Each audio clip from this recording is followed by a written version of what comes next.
lançamento do vídeo documentário História Mal Contada, os feminicídios na cobertura jornalística. Logo após a edição do vídeo, acontece a roda de conversa para debater o problema das violências de gênero e feminicídios em sua relação com o trabalho da imprensa na cobertura desses crimes. A roda de conversa será integrada por pesquisadoras, representantes de movimentos sociais de luta pelos direitos humanos e equidade de gênero e também por jornalistas. O evento é promovido pelo Grupo de Pesquisa Transverso, Estudos em Jornalismo, Interesse Público e Crítica, do Programa de Pós-Graduação em Jornalismo, o PPGJ, aqui da nossa Universidade Federal de Santa Catarina. Integra as atividades da semana em que se comemora o Dia Internacional da Mulher, 8 de março. O objetivo é estimular o debate sobre o papel do jornalismo na prevenção e no combate às violências de gênero, que resultam em feminicídios cotidianamente noticiados pela imprensa. Os feminicídios, entendidos como crimes contra mulheres em razão do seu gênero, não são um fenômeno recente e nem surgem no Brasil apenas a partir de março de 2015, quando a lei passou a nomeá-los de feminicídio e a considerá-los como crime hediondo. É certo que esses crimes têm agora maior visibilidade e repercussão social e midiática, mas essa reverberação é fruto de longa trajetória de luta e da reação de segmentos da sociedade, principalmente de movimentos de mulheres e feministas, além de pesquisadoras e profissionais atuantes em diferentes instituições. Há décadas, esses movimentos se empenham em problematizar a cultura e os valores que historicamente sustentam as várias formas de violência contra a mulher e em cobrar políticas públicas para o seu enfrentamento. Tanto no Brasil quanto em Santa Catarina, os dados evidenciam a gravidade do problema. A última edição do Anuário Brasileiro de Segurança Pública, divulgada no ano passado, mostra que, desde a promulgação da Lei do Feminicídio, em 2015, o número de crimes se mantém alto. Em 2021, foram assassinadas 1.341 mulheres no país por razão de gênero. Em Santa Catarina, foram 55 feminicídios em 2021, 56 no ano passado e 9 somente entre janeiro e fevereiro de 2023, segundo a Secretaria Estadual de Segurança Pública. Os dados evidenciam também o desafio coletivo que é enfrentar essas violências e alcançar a igualdade de gênero, preconizada como um dos objetivos do desenvolvimento sustentável da ONU. Um desafio que pressupõe o engajamento e a articulação entre diferentes instituições e atores, inclusive os meios de comunicação e as jornalistas. O Grupo de Pesquisa Transverso entende que estudar e discutir o modo como a imprensa faz a cobertura de crimes contra mulheres é parte importante entre as ações para o enfrentamento dessas violências. Afinal, pelas notícias não circulam somente informações que devem ser relevantes para o debate público do problema. Circulam também sentidos e valores que podem questionar ou sustentar as violências de gênero. Visando a colaborar com esse debate, o Grupo Transverso iniciou em 2021 a pesquisa Os Feminicídios em Santa Catarina e a cobertura jornalística, mapeamento de um problema público. O grupo é composto atualmente por 18 integrantes, 4 professoras, estudantes de doutorado, mestrado e bolsistas de iniciação científica, colocou-se como objetivo identificar e analisar feminicídios em Santa Catarina e noticiados pela imprensa entre 2015, o ano da Lei do Feminicídio, e 2021. Também se propôs a produzir materiais educativos a partir de resultados da pesquisa, que ajudassem a estimular o debate sobre o papel do jornalismo no enfrentamento das violências que vitimam as mulheres. O vídeo documentário História Mal Contada, assim como a discussão proposta na roda de conversa de hoje, são algumas das contribuições que esperamos estar trazendo, somando-nos aos esforços de tantas e tantos que antes de nós têm atuado e produzido trabalhos fundamentais dentro e fora das universidades, para discutir e pensar ações para o enfrentamento de um problema que não é só das mulheres, é público, é da sociedade, é nosso também. Jornalistas, estudantes, pesquisadores e pesquisadoras, professores e professoras de jornalismo e de outras áreas do conhecimento. O projeto de pesquisa, do qual o documentário é um dos resultados, teve o apoio da Pró-Reitoria de Pesquisa da Universidade Federal de Santa Catarina, através do edital número 01 de 2020, e foi contemplado com o financiamento da Fundação de Amparo à Pesquisa e Inovação do Estado de Santa Catarina, a FAPESC, através do edital de número 26 de 2021, destinado a apoiar novos pesquisadores. Agradecemos a PEPESC e a FAPESC pelo apoio tão fundamental à pesquisa.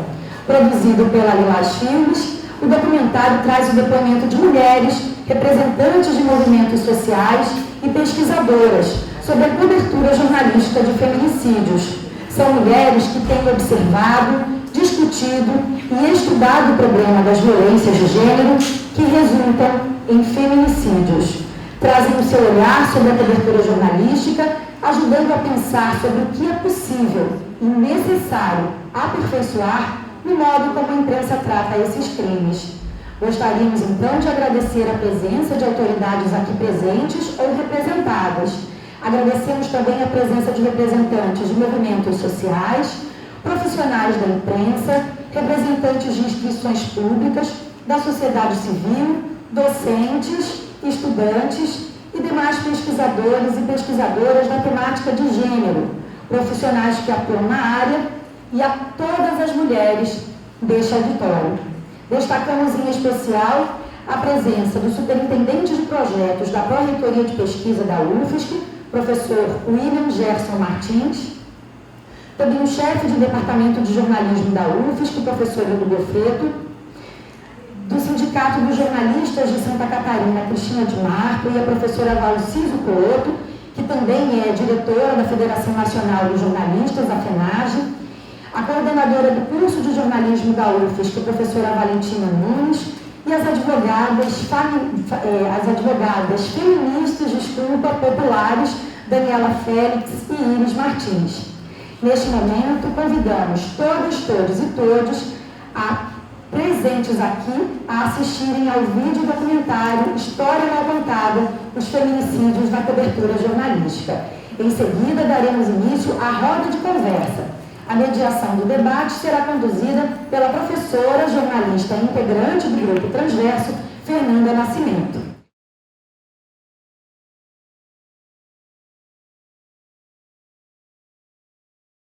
Eu vou conduzir essa roda de conversa.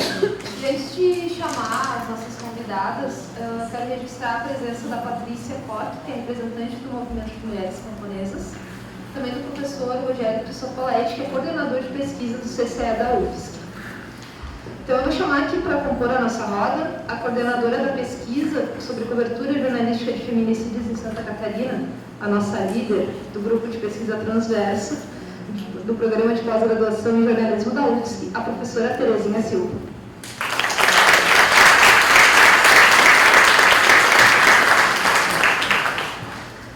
Convido também a coordenadora do Movimento Negro Unificado em Santa Catarina, a Luciana Freitas.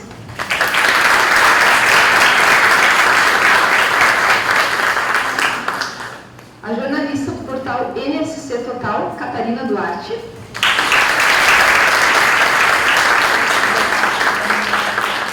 A jornalista do portal Gênero e Número, Shirley Alves.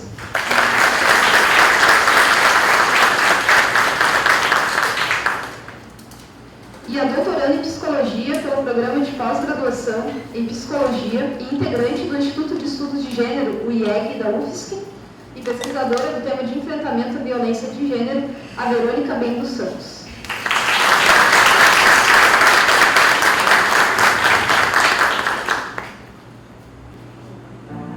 Vou chamar mais uma pessoa aqui para a nossa roda de conversa, que é a Patrícia, do Movimento de Mulheres Camponesas.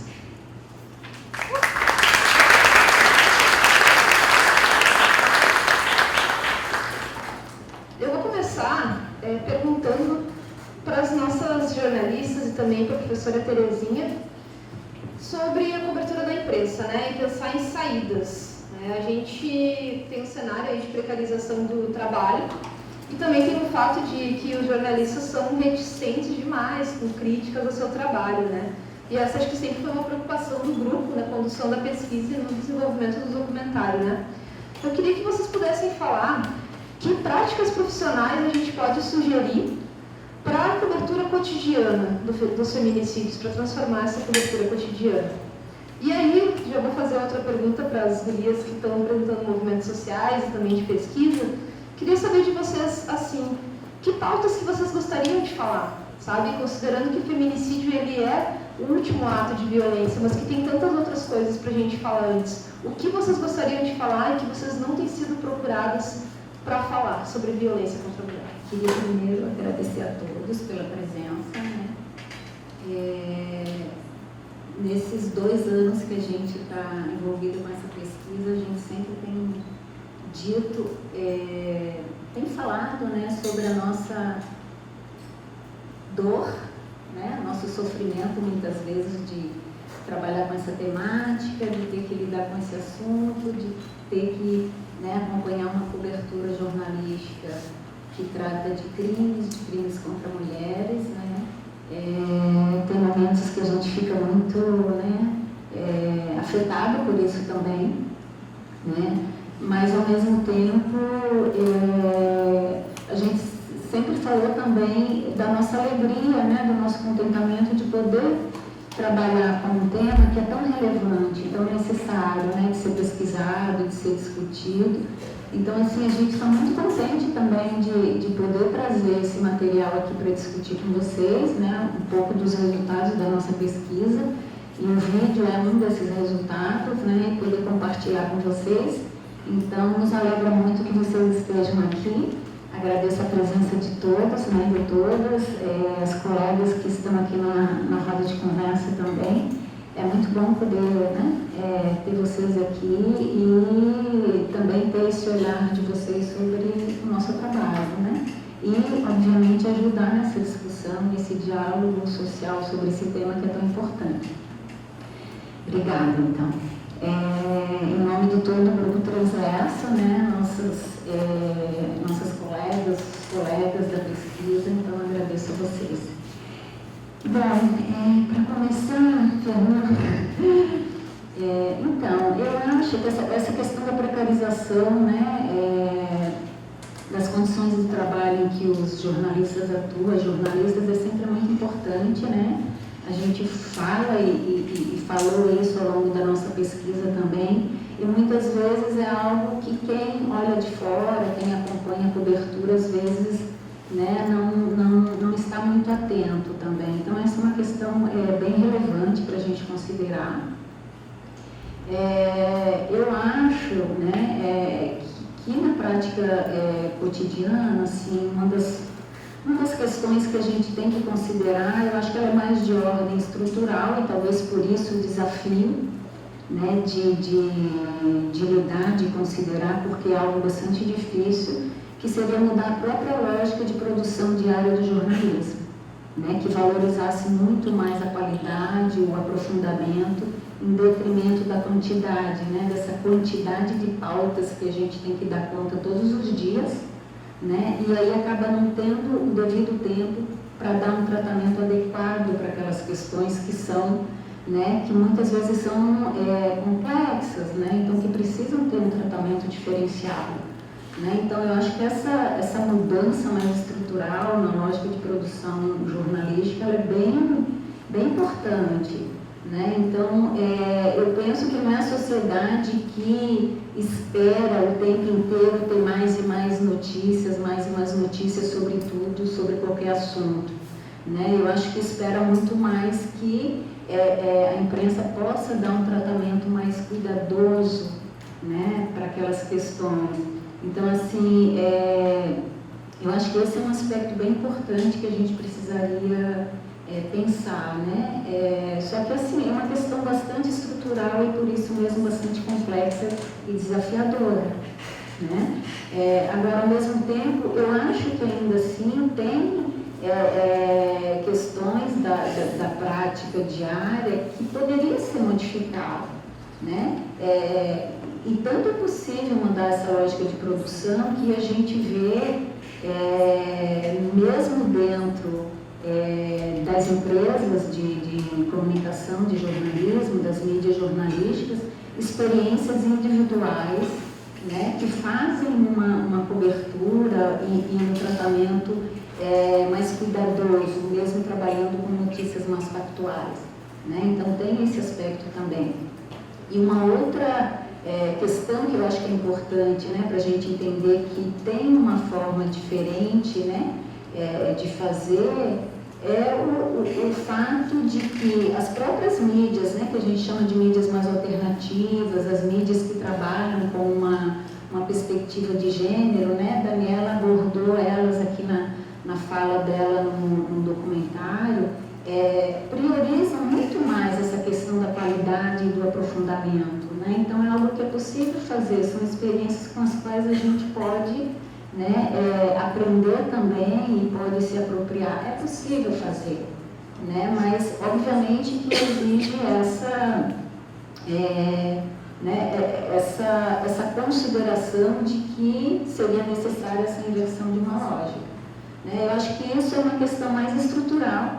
E aí, para encerrar minha fala, assim, nessa primeira rodada, eu acho que tem uma questão de ordem mais prática também, que eu acho que seria possível, né, mais concreta, assim, mais palpável para esse dia a dia, que eu acho que tem a ver com um contexto comunicacional, tecnológico, né, diferente, cheio de recursos que a gente tem e que poderiam ser melhor explorados para essa cobertura cotidiana, né? Por exemplo, a gente poderia produzir, né, aproveitar esse contexto de convergência de mídias e produzir certos materiais que não perdem a atualidade, que não perdem, né, a vigência, que são os duradouros, e que poderiam ser linkados com essa produção mais cotidiana, com as notícias factuais, né? Então a gente vê casos concretos dessas experiências acontecendo. A gente viu na nossa análise, né, matérias factuais e que fazem, por exemplo, a inserção de um vídeo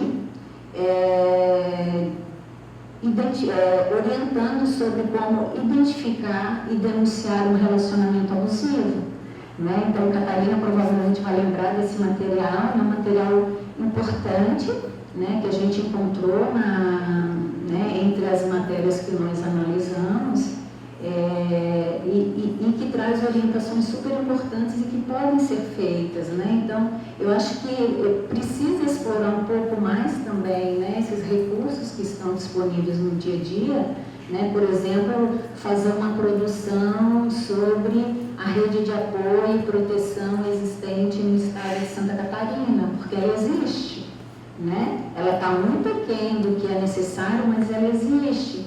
Então, a gente pode,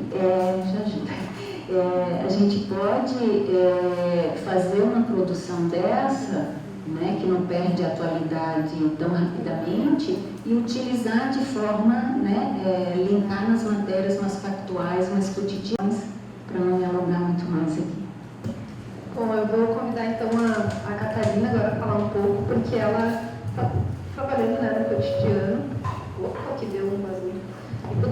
Acho que ela pode contar também um pouco dessa experiência, que é dos desafios que são nesse cenário tão precarizado, tão corrido que a gente tem, fazer uma cobertura de qualidade. E, gente, vou dizer uma coisa, a Catarina tinha várias matérias que estavam ali, eu falei para ela, Catarina, parabéns. A gente sempre fala assim, como as matérias dela eram uma exceção nessa produção, né?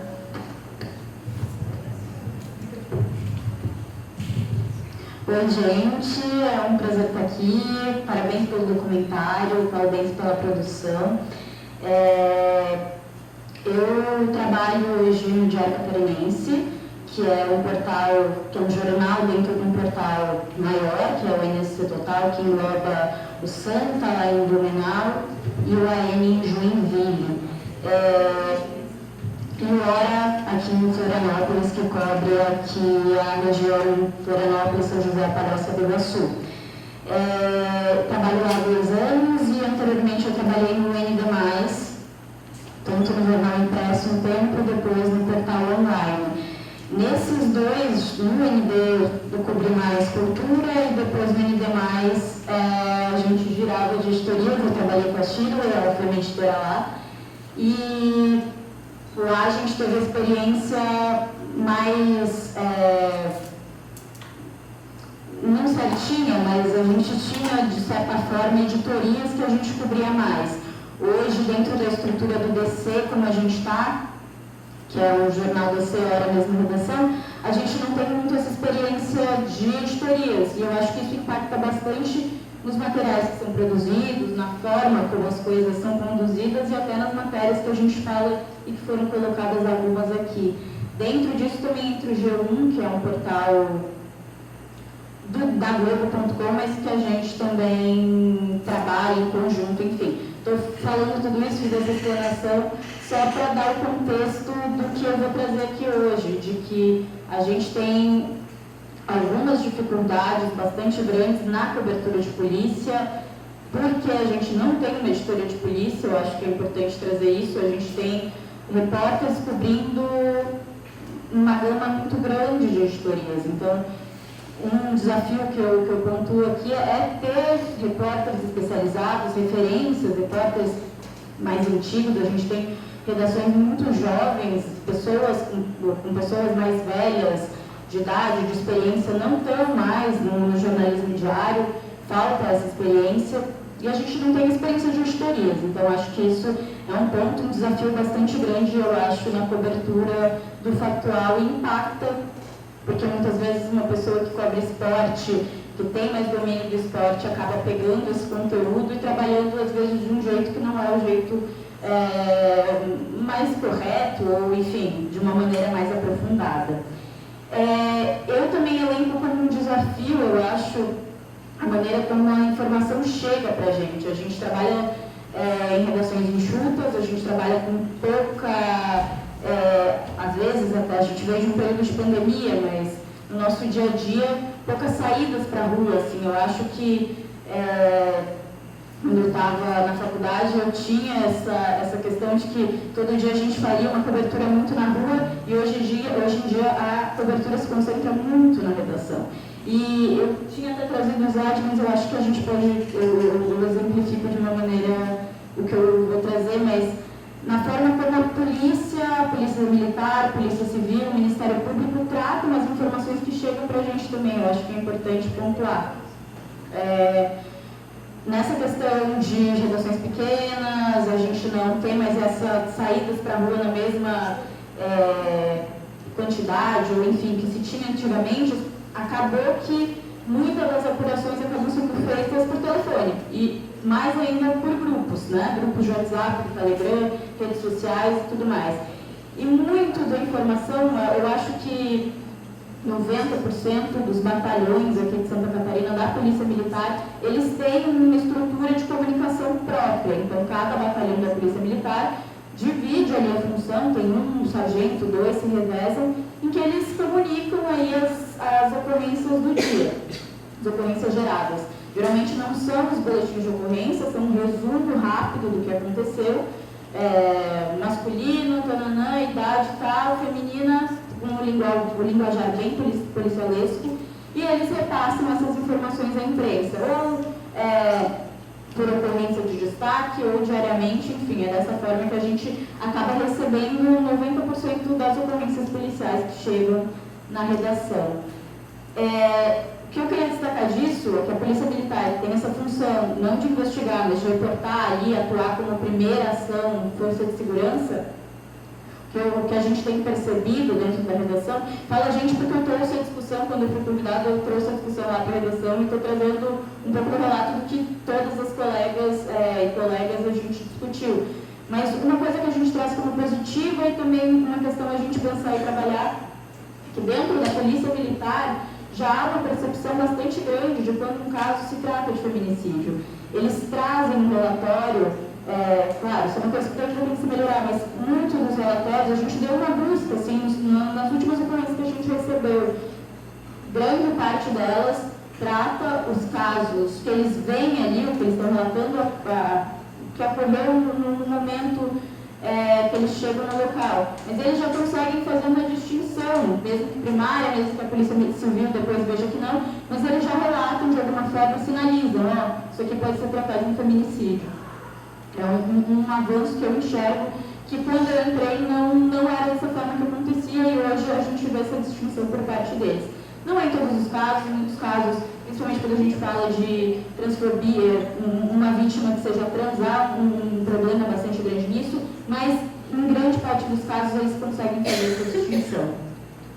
Outra dificuldade que eu acho que cabe à mídia, cabe ao jornalismo diário, é essa questão do aprofundamento que foi trazido até no documentário também.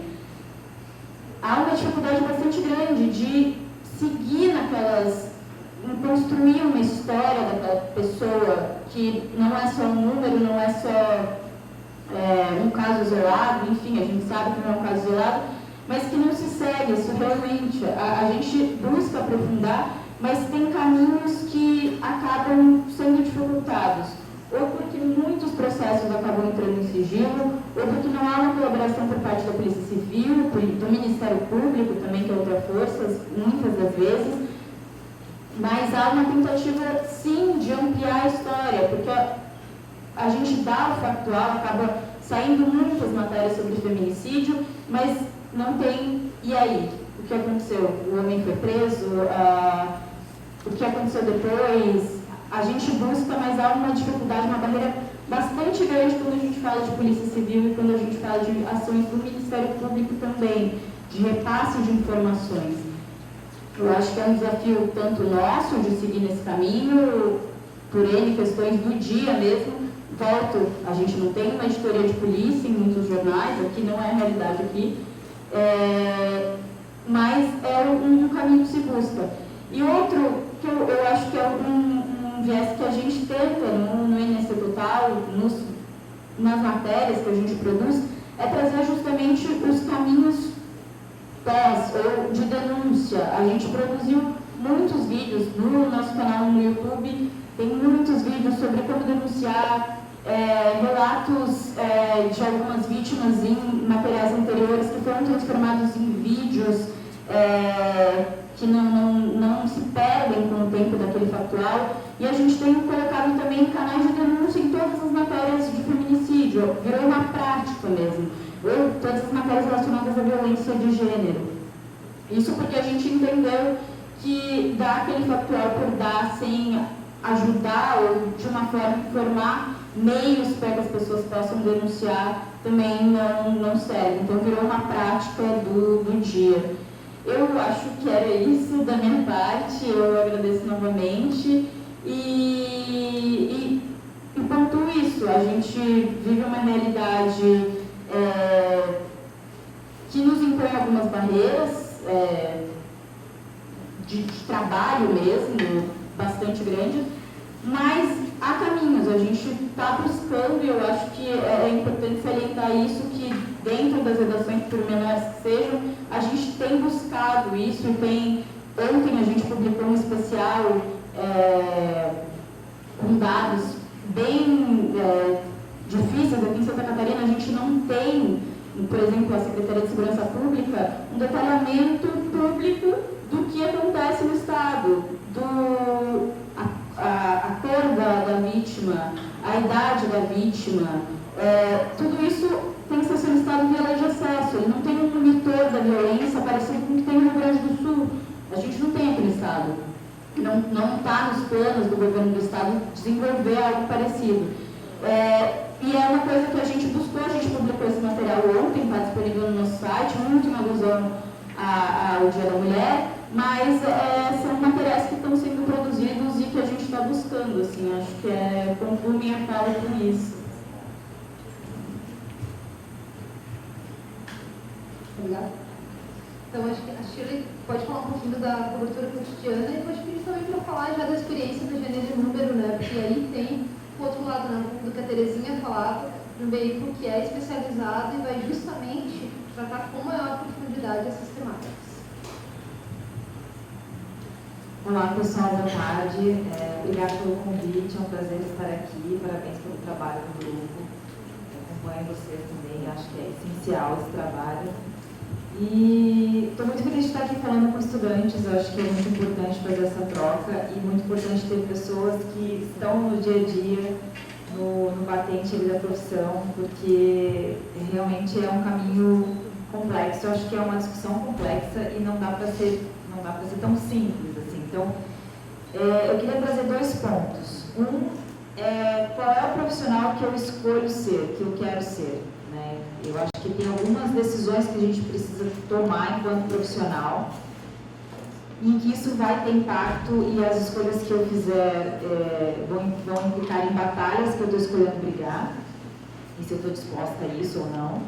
E o outro lado que é o ambiente de trabalho que eu vou encontrar para fazer isso. E aí eu gosto muito de falar em exemplos, né? Então eu vou trazer um exemplo para cada um que eu acho que fica mais fácil de entender.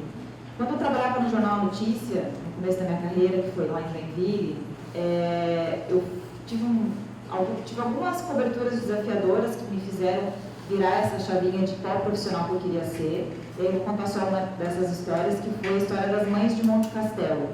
A gente deu uma notinha no jornal contando que um professor de uma escola lá de Monte Castelo tinha sido preso, condenado por ter abusado sexualmente das alunas na escola. E aí a gente decidiu, eu não, né, minhas editoras na época decidiram que a gente faria uma matéria maior. Me mandaram até lá para contar essa história.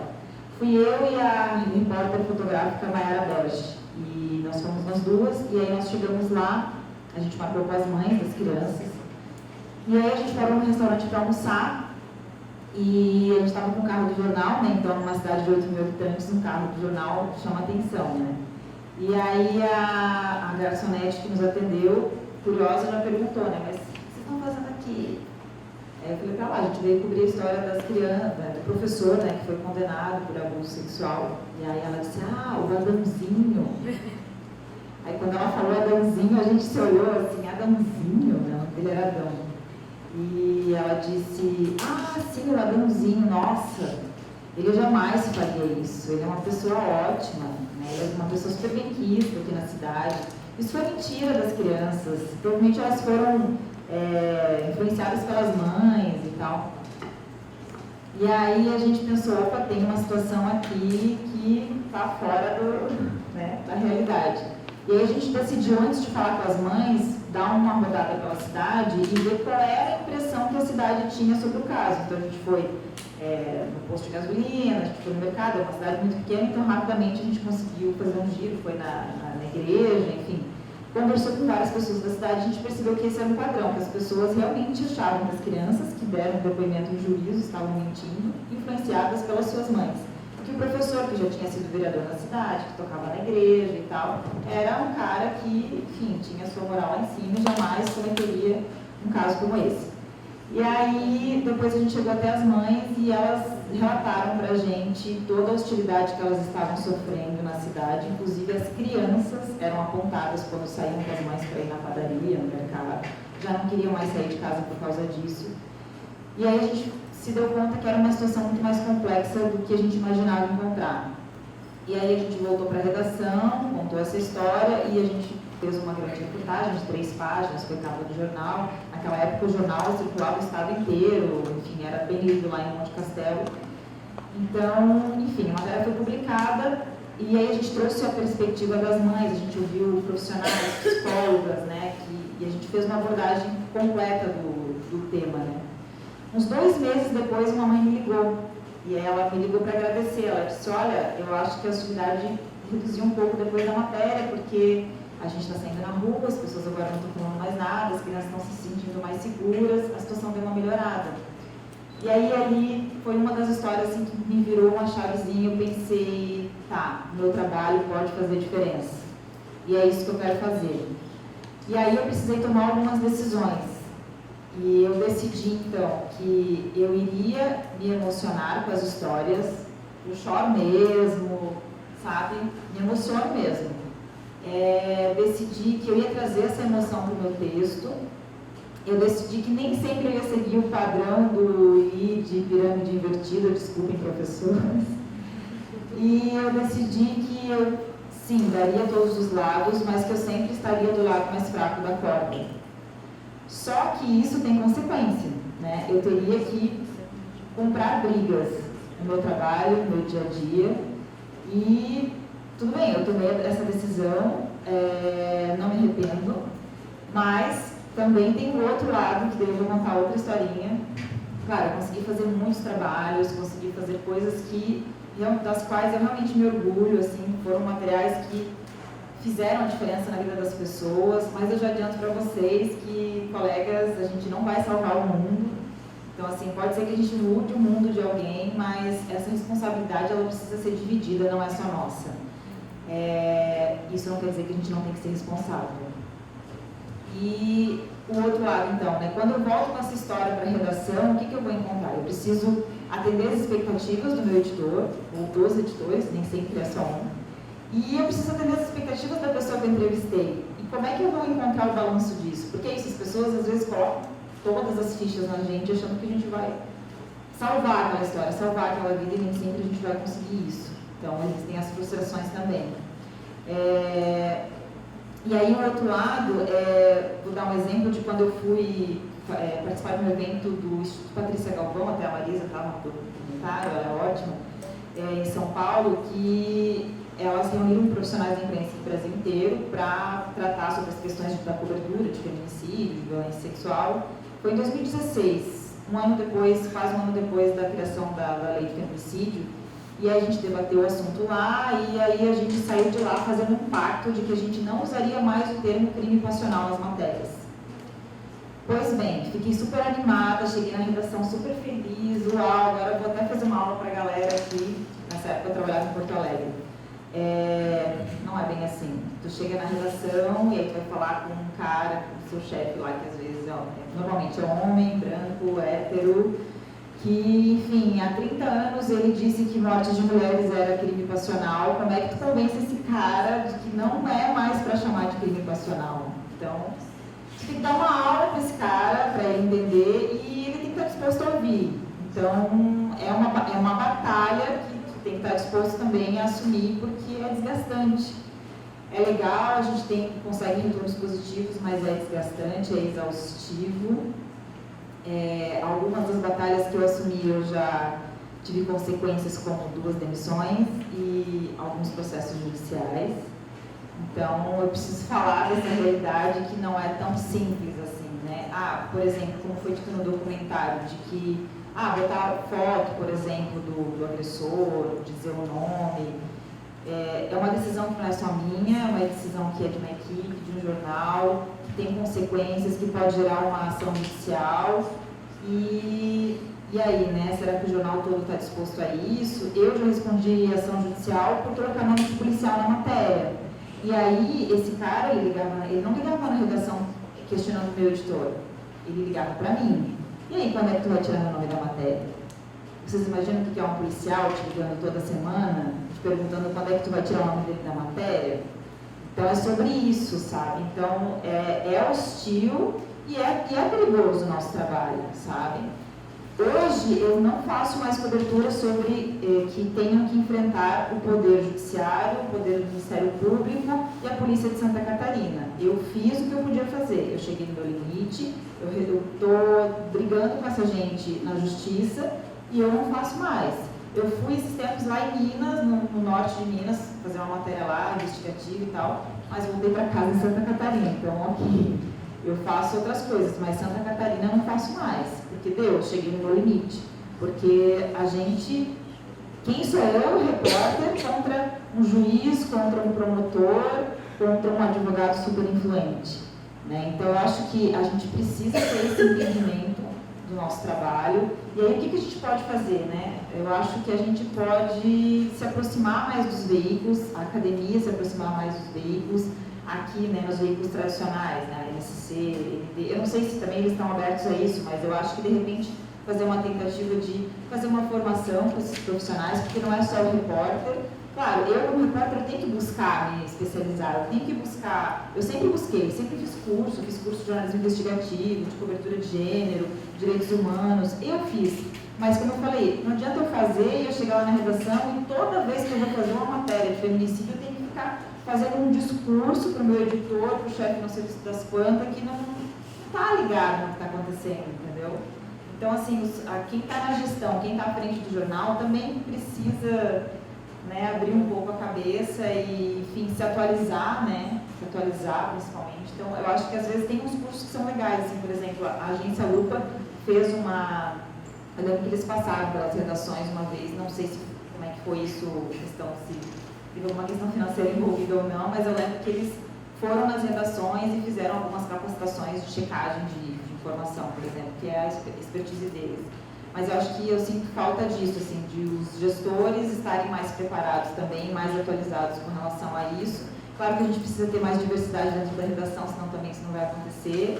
Não adianta repórter, né, mulher e o chefe homem, né, enfim, não temos diversidade dentro das redações, então, obviamente que isso é um problema, mas a gente vai esperar isso mudar ou a gente vai tentar, né, nesse meio tempo, fazer alguma coisa. Então, acho que é isso. Desculpa, acabei não falando da Gênero e Número, mas é muito mais fácil falar da Gênero e Número porque é um veículo especializado, é feito por mulheres, é um grupo diverso, enfim, são pessoas que já passaram por tudo isso que eu já passei também, então não querem mais isso. Eu lembro que quando eu fui a São Paulo ano passado, estava fazendo os materiais para o Joio e o Trigo, e a gente fez um encontro lá, eles fazem investigação sobre assuntos relacionados à alimentação. E aí eles disseram, pô, a gente já passou por tanta coisa na redação tradicional que aqui a gente não quer que as pessoas que trabalham com a gente passem por isso. Aqui a gente quer ter um ambiente de diálogo, a gente, né, vai assumir uma posição sim, a posição que a gente acredita que é a certa, e a gente não precisa ter as discussões que a gente teve lá, e a gente não quer que as pessoas que trabalham com a gente passem por isso. Então é outro ambiente de trabalho, sabe? As discussões que eu tenho com elas lá não são as discussões que eu tive na redação tradicional, as coisas que a Catarina passa lá na redação dela, sabe? É muito mais tranquilo, a gente pensa igual, a gente está na mesma linha, então flui muito melhor. E assim, existe possibilidade para além de NSC, RBS, ND, existe um mundo lá fora, sabe? Vamos furar essa bolha e vamos buscar esses meios, esses veículos também para trabalhar, para estar junto, participar de congresso, no congresso da Abrage, sabe? Né? Se organizar em grupos para ir, enfim. É importante estar o que está sendo feito de bom, que eu também quero fazer, que a gente pode fazer aqui, ou que eu posso fazer fora daqui também. Não se limitar só às grandes mídias, né? É isso, acho que eu falei demais. Funciona? Nunca sei quando sou obrigada ou não. Como demais nada, tem muita história para contar aí pra gente.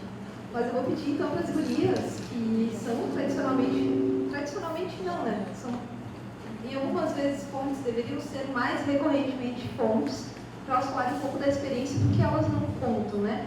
E eu vou pedir para a Luciana começar, porque ela vai ter que sair um pouco mais cedo aqui da nossa roda de conversa, então eu vou pedir para ela poder falar um pouco sobre o que a gente não está falando, o que a gente deveria estar falando. Então, boa tarde a todas as pessoas. Além de ser militante do movimento negro unificado, sou educadora, professora de educação escolar quilombola, e também construí um projeto popular de educação na cidade, que é o Integrar, que tem 12 anos, acho que precisa registrar esses espaços de construção de educação, né? E também construí alguns espaços na questão do acolhimento a mulheres vítimas de alguma violência, né? Que é a escutação, o espaço de escuta ativa. Mas escutando todas as mulheres e olhando o vídeo novamente, eu acho que a pergunta mais importante para qualquer profissional dentro de uma universidade pública, gratuita, de qualidade, é pensar que tipo de profissional você para a sociedade, já que eu estou nesse espaço, onde eu estou recebendo toda a informação suficiente para me tornar um profissional decente e que vai trabalhar para essa sociedade, né?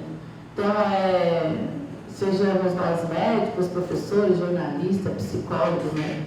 E no que tange a questão racial, eu acho que a gente precisa dos dados, né, mais frisados, né, mais enegrecidos, né, mais na cara da sociedade. Eu digo isso porque, assim, eu, enquanto professora dentro da sala de aula, eu sei que a grande maioria das mulheres, eu dou aula, né, na educação escolar quilombola, a grande maioria das mulheres, elas assistem a TV em massa, né? Isso que está passando ali. E para decodificar pequenos textos é muito difícil.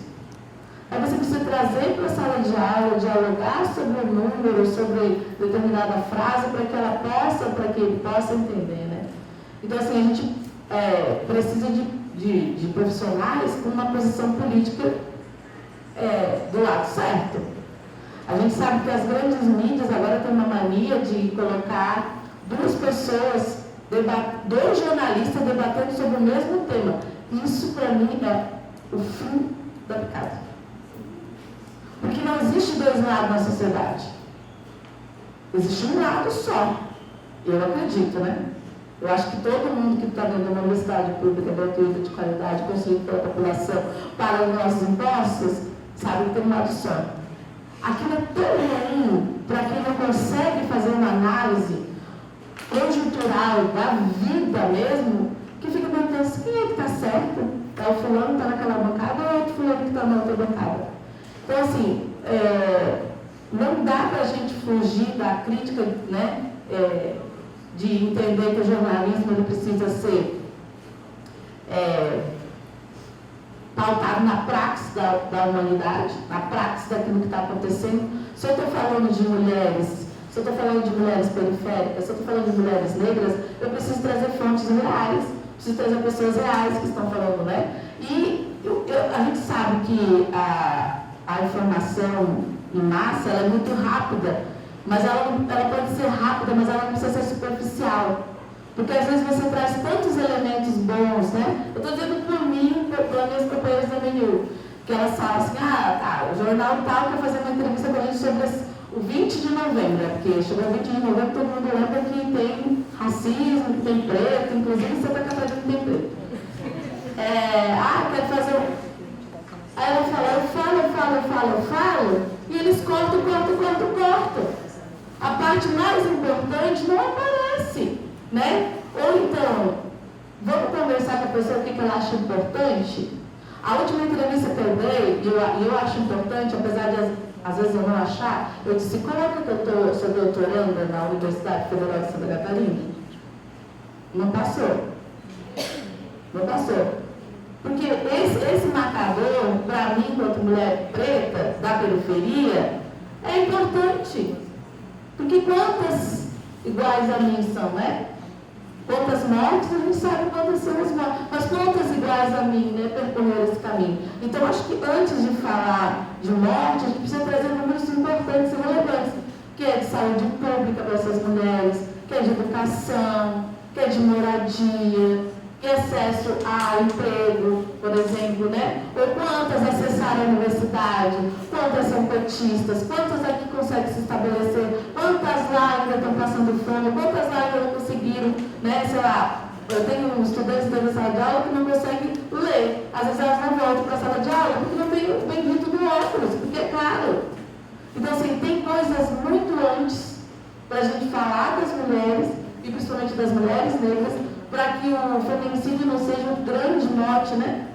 E vocês falando de feminicídio, sei lá, acho que 1 ano e meio, 2 anos atrás, a gente na educação escolar quilombola no MNU, antes da educação escolar quilombola, sempre tratou da questão da mulher e a gente sempre fez atividades nas comunidades. E aí teve um determinado momento que eu perguntei, meninas, aí vocês sabem o que é feminicídio? Sei. Então, quer dizer, saldo positivo, né, para o grande jornalismo, né, para a grande imprensa de massa, que conseguiu trazer o conceito do feminicídio para elas, ou elas conseguem entender, mas a gente precisa aprofundar esse feminicídio, né? A gente precisa aprofundar questões ao qual elas conseguem olhar e analisar, não pode ser algo muito pronto, assim, muito dado, que elas só vão repetir como jargão, talvez, né? Então, eu acho que a superficialidade, né, no que tange a informação, e não é informação no jornal escrito, tá? Porque a nossa população, as mulheres que trabalham o dia todo, chegam em casa cansadas, elas não vão para o jornal para ler. Elas vão ver aquilo que está passando na televisão. Ou talvez elas vão ouvir no rádio, né? né? A gente tem mulheres no interior, homens e mulheres no interior, que se baseiam por aquilo que eles ouvem. Então, essa informação, ela precisa ser, e talvez eu acho que, enquanto professora, eu penso que ele precisa ser para a educação, uma informação para educar, uma informação para informar de fato, para que ele possa utilizar aquela informação que possa transformar a vida dele ou dela de alguma forma, né? Então, assim, para mim, as grandes mídias, né, elas pecam porque elas trazem a dupla informação ou a percepção do jornalista. Isso também eu acho assim, o jornalista assim, eu acho não. Primeiro que ele não deve achar nada, ele precisa de fonte. Né? Quem passou na universidade também não sabe. Tu vai escrever o TCC, eu não posso dizer eu acho. Se eu escrever no meu TCC eu acho, você zerado.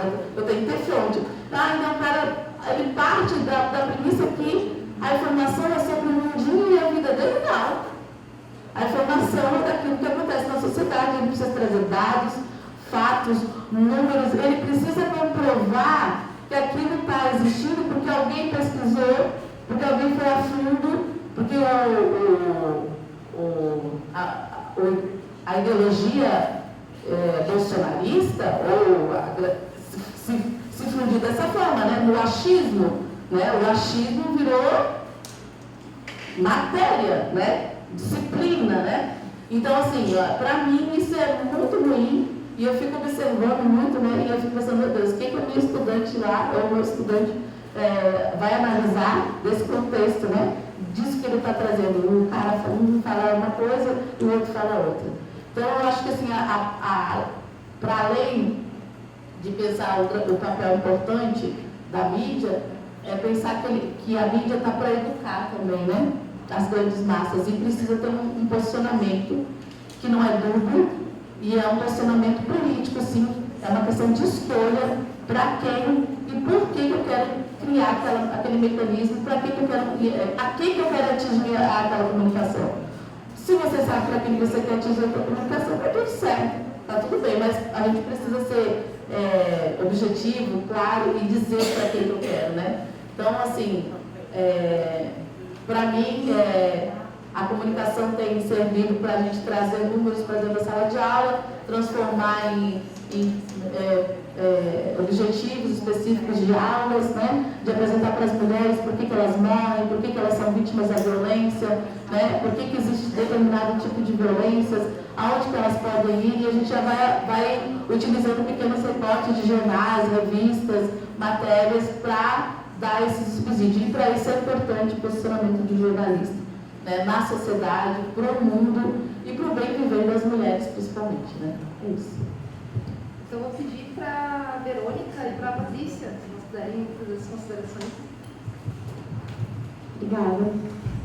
Bom, fiquei pensando em várias coisas, fiz várias anotações, vou tentar comunicar para vocês as reflexões que eu fiz de toda essa participação, né? Desde o momento que eu fui entrevistada, que eu me lembro bem, entrevistada para o documentário, eu me lembro bem do dia, foi bem importante, inclusive foi um dia após o primeiro turno das eleições. E foi bem importante, assim, ter aquela conversa, ter aquele momento ali com as... eu fui apresentada como integrante do IEG. Eu não sou oficialmente integrante do IEG. A gente tem algumas colaborações, né? A gente tem vários espaços em que a gente está juntos, mas eu não sou, só para... O pessoal está tentando me derrubar.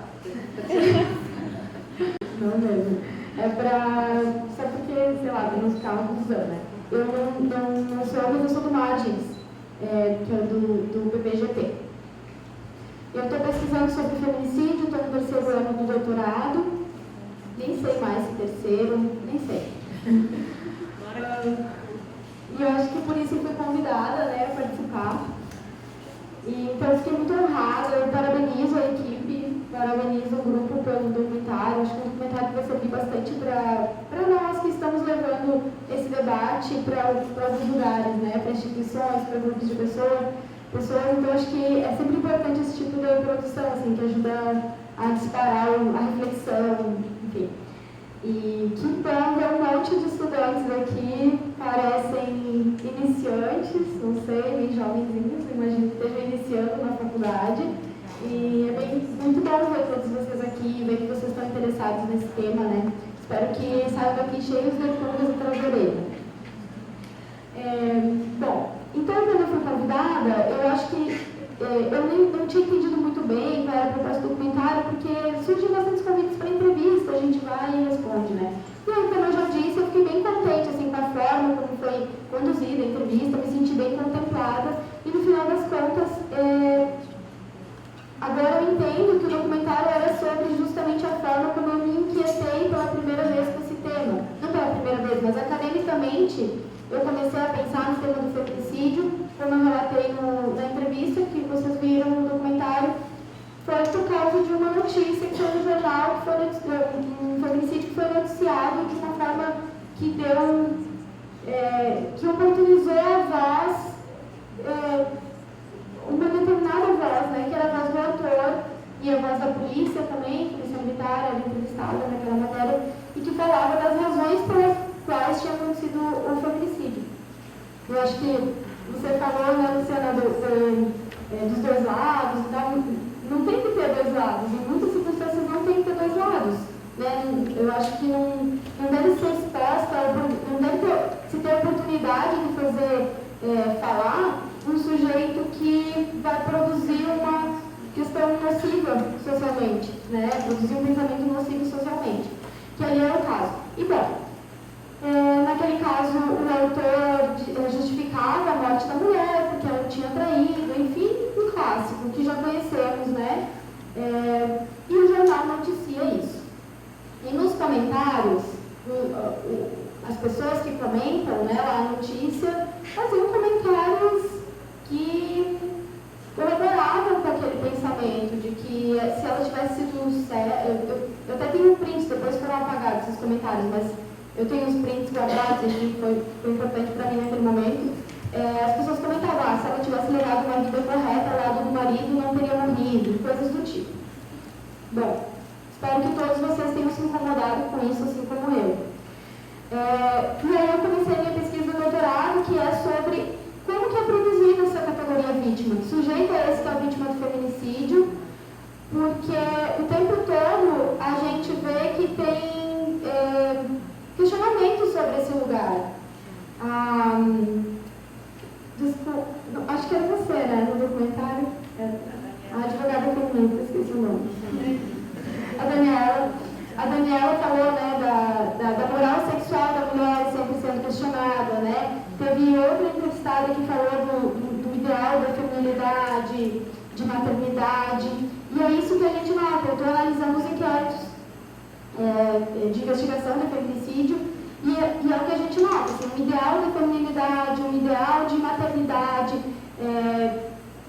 como esses casos que correspondem a esse ideal, eles têm muito mais atenção da mídia, do jornalismo, tem mais atenção da investigação, tem mais atenção do Estado, né? Então, por que nós damos mais atenção a determinados casos que outros? Que sujeitos merecem, que mulheres merecem ter sua morte reconhecida por razão de gênero, e que mulheres ficam de fora disso.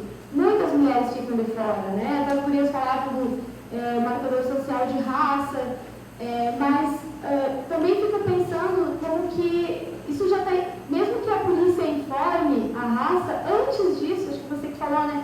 Antes disso, eu não sei nem se as mortes das mulheres racializadas estão sendo reconhecidas como feminicídio, né? Ou se muito mais mulheres racializadas estão, por exemplo, mulher que morre no contexto do tráfico, ou mulher que morre no contexto de prostituição.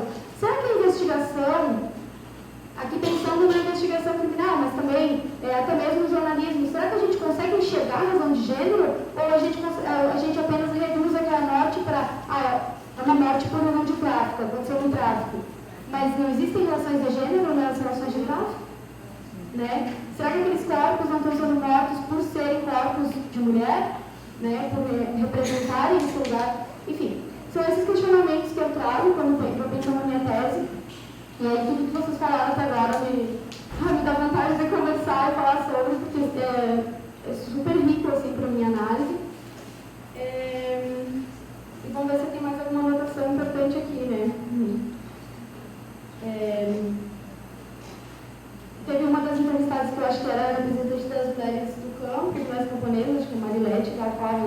o que a mulher fez. Sempre a gente vê essa pergunta, né? Mas o que ela fez para morrer? Sempre a culpa se volta para a mulher de alguma forma. Embora isso não seja tão explícito mais em alguns meios, mas ainda, se a gente olhar com atenção, a gente vai reparar o que está por trás daquilo ali. Outra coisa que me incomoda a pergunta para mim não era essa toda, né? A pergunta para mim era sobre o que poderia ser diferente quando eu sou chamada a falar sobre o tema. Como psicóloga, eu sou psicóloga e eu também trabalho na Polícia Civil de Santa Catarina, eu sou psicóloga policial. E eu sou bastante convidada a falar como doutoranda e como psicóloga policial sobre o tema. Mas muitas vezes a pergunta vem para mim no sentido de tentar produzir um perfil dos agressores, um perfil da vítima. E aí eu faço um esforço enorme para sair dessa linha e responder outra coisa, né? Que é uma jogada que a gente faz. Porque as pessoas chegam, os jornalistas, os entrevistadores, muitas vezes eles chegam lá para saber qual é o perfil do agressor. Qual é a possibilidade de previsibilidade de uma nova agressão? E como se isso tivesse situado no sujeito, de uma perspectiva bem individualizante, bem psicologizante. E aí, o meu esforço sempre é no sentido de mostrar que tem toda uma questão estrutural para ser analisada, que é muito mais importante, muito mais relevante do que uma perspectiva individualizante que vai estigmatizar sujeitos e que não vai enfrentar a raiz do problema, que é estrutural, né? Que é social, que é cultural, enfim, né? Então, nesse sentido, acho que seria importante que as entrevistas fossem já estruturadas, já pensadas nessa perspectiva mais crítica, mais ampla e menos psicologizante, que se perguntasse menos para os psicólogos sobre perfil e mais sobre aspectos psicossociais e estruturais, e também sobre a posição da fragilidade da vítima, que aparece bastante também nas entrevistas. Muitas vezes a gente é perguntado a pergunta vem como se a mulher vítima de violência sempre fosse uma pessoa frágil, uma pessoa, de novo, cumprindo com as expectativas da feminilidade, afinal, feminilidade e fragilidade, né? Todas aquelas fantasias que se tem, né, sobre como são as mulheres. Então, que as perguntas viessem não buscando um sujeito vítima, frágil, vulnerável, menor fisicamente que o seu agressor, porque não é a realidade. A realidade é outra. As mulheres que são vítimas do feminicídio, elas também cometem crimes.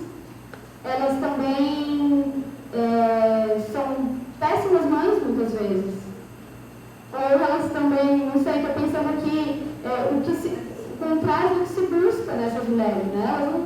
A gente não pode esperar que elas cumpram uma expectativa que é nossa, né? Então, sobre isso. Esses dois pontos aí que eu destacaria como importantes para modificar assim, a perspectiva das entrevistas, quando a gente é chamada para falar sobre o tema, para a gente poder pensar no feminicídio, na violência contra a mulher, como um problema social, né, não individual, e também nas vítimas como sujeitos complexos, sujeitos que, não precisam corresponder à bondade e tudo mais que se espera das mulheres. Acho que era essa reflexão que eu gostaria de trazer, compartilhar com vocês. Estou aberta às perguntas também.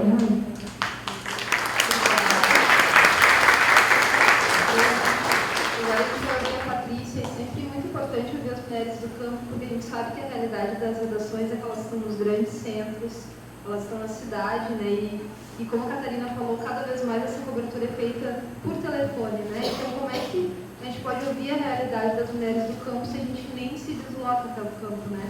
Então, obrigada pela tua presença aqui conosco. Queria primeiro agradecer também, né, pelo convite, e a gente tem a companheira Adriane, que teve a construção do DOC, né?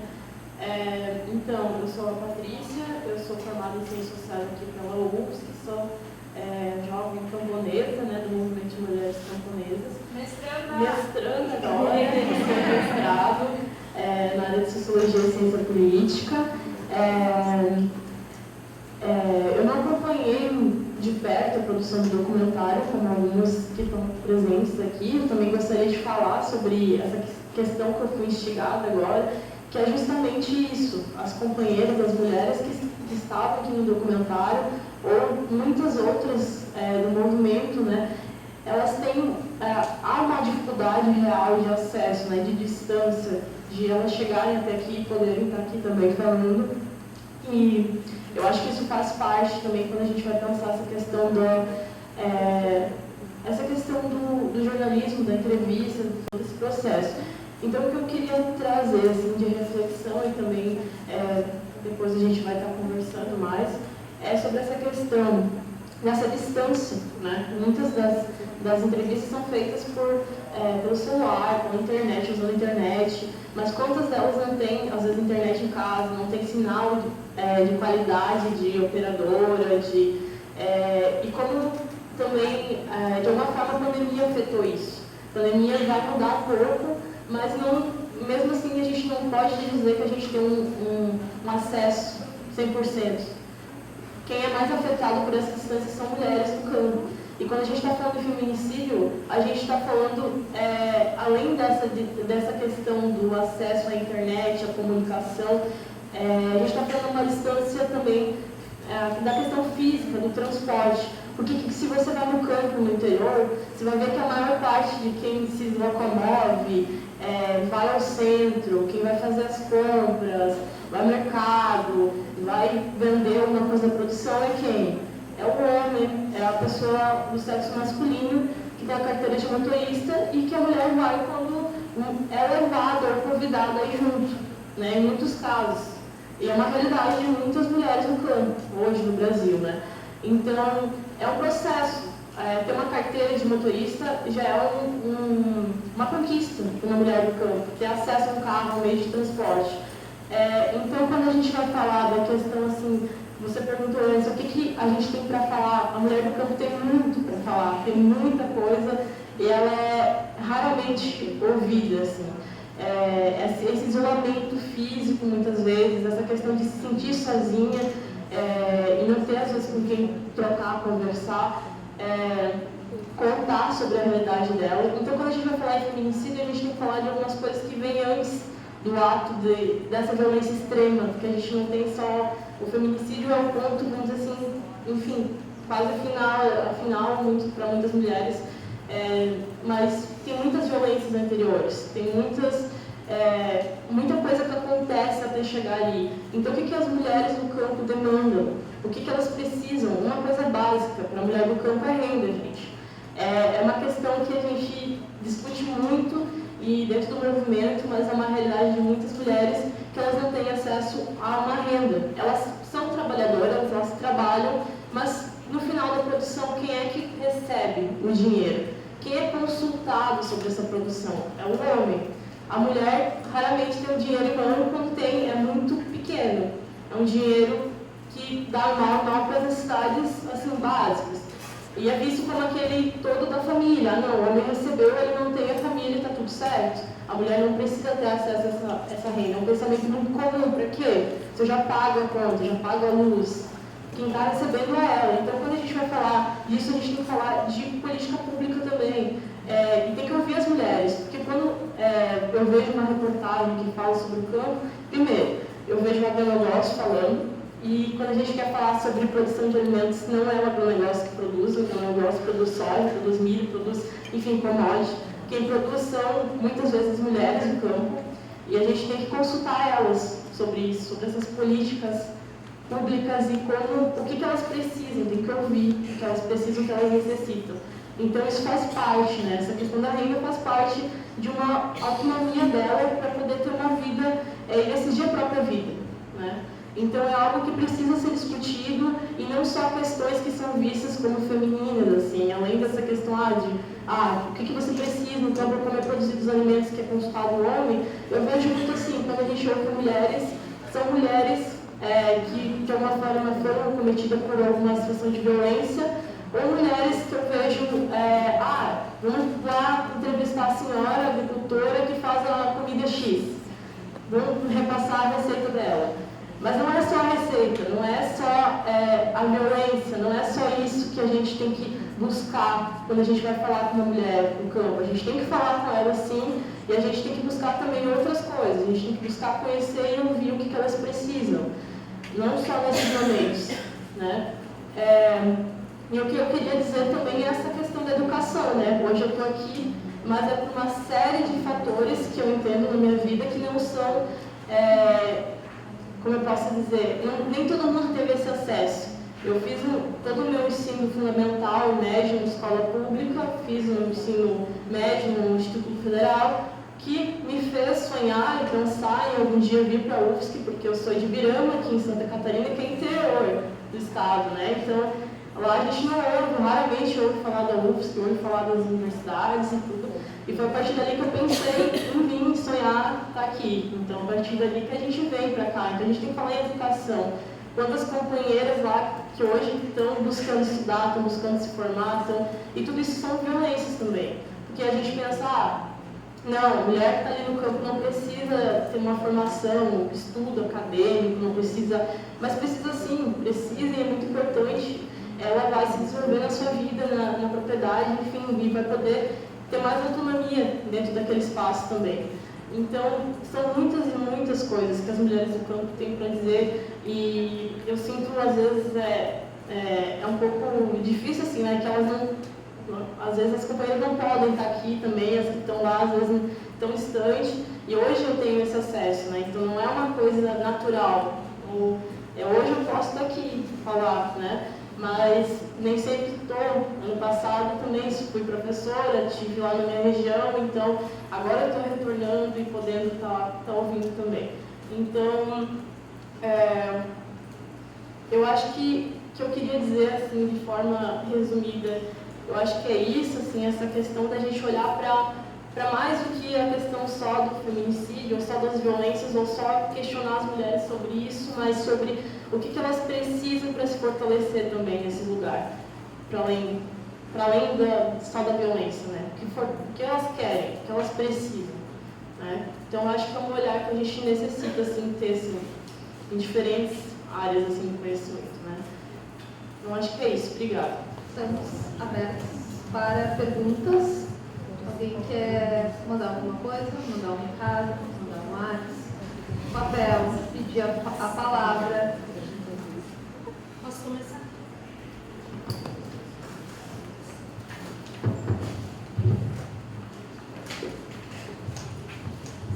Boa tarde, meu nome é Iris, eu sou advogada feminista e esse é um lugar de disputa na OAB, né? Porque existe advogado trabalhista, de família, civil, mas não existe ainda essa categoria. Então a gente está lá lutando para aquela permanência, né? Que é a nossa OAB no de caçado.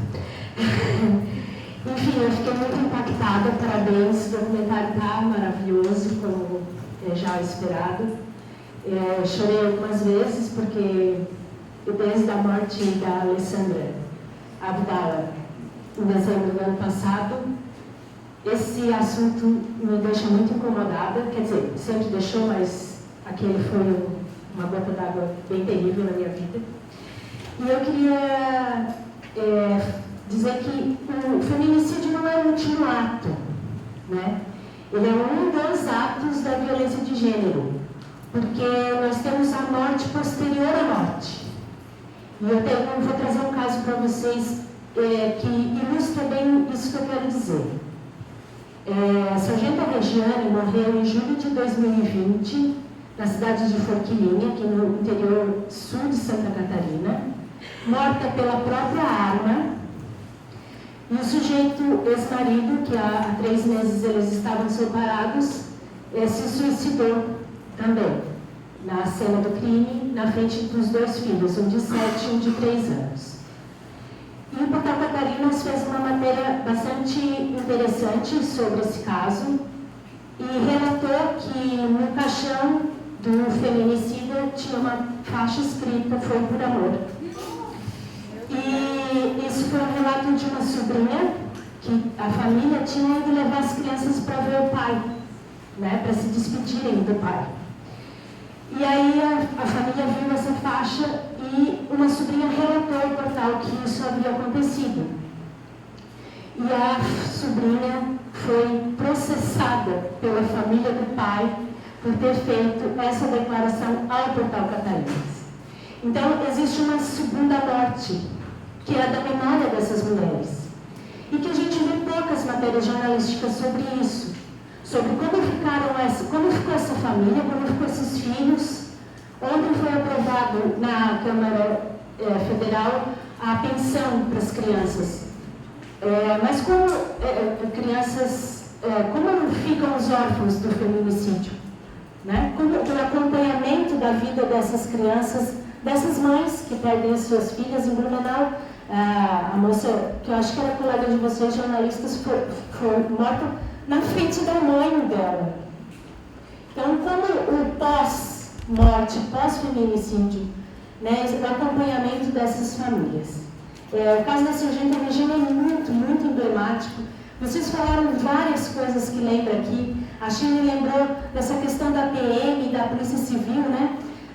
Em dezembro de 2020, houve um novo feminicídio na cidade de Forquilinhas, da Aline Arns, no mesmo bairro, e ela também também foi seguida de suicídio. Então a população de Forquilinha foi às ruas. Então vocês imaginam uma cidade muito pequena, acho que tem 4.000 habitantes. A principal avenida da cidade foi fechada para essa manifestação em decorrência desses 2 feminicídios. Porque o da Sargenta Regiane não tinha sido encerrado ainda, e 2, porque tinha acabado de acontecer. E aí a polícia militar, porque a Sargenta Regiane era uma policial militar, fechou as ruas da cidade para essa manifestação passar.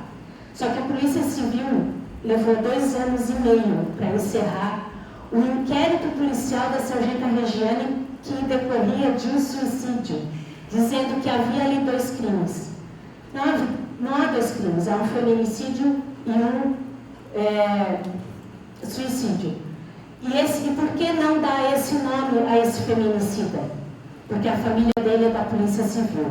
Então nós temos nesse caso um conflito entre as polícias, que é muito comum, né? Quem trabalha na área sabe bem dessas rugas, né? Esqueci a palavra para usar. Então, muitas das coisas que vocês falaram aqui, né?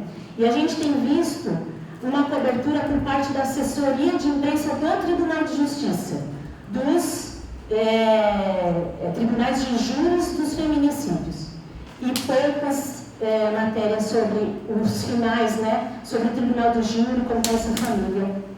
Então, era uma reivindicação que eu queria falar.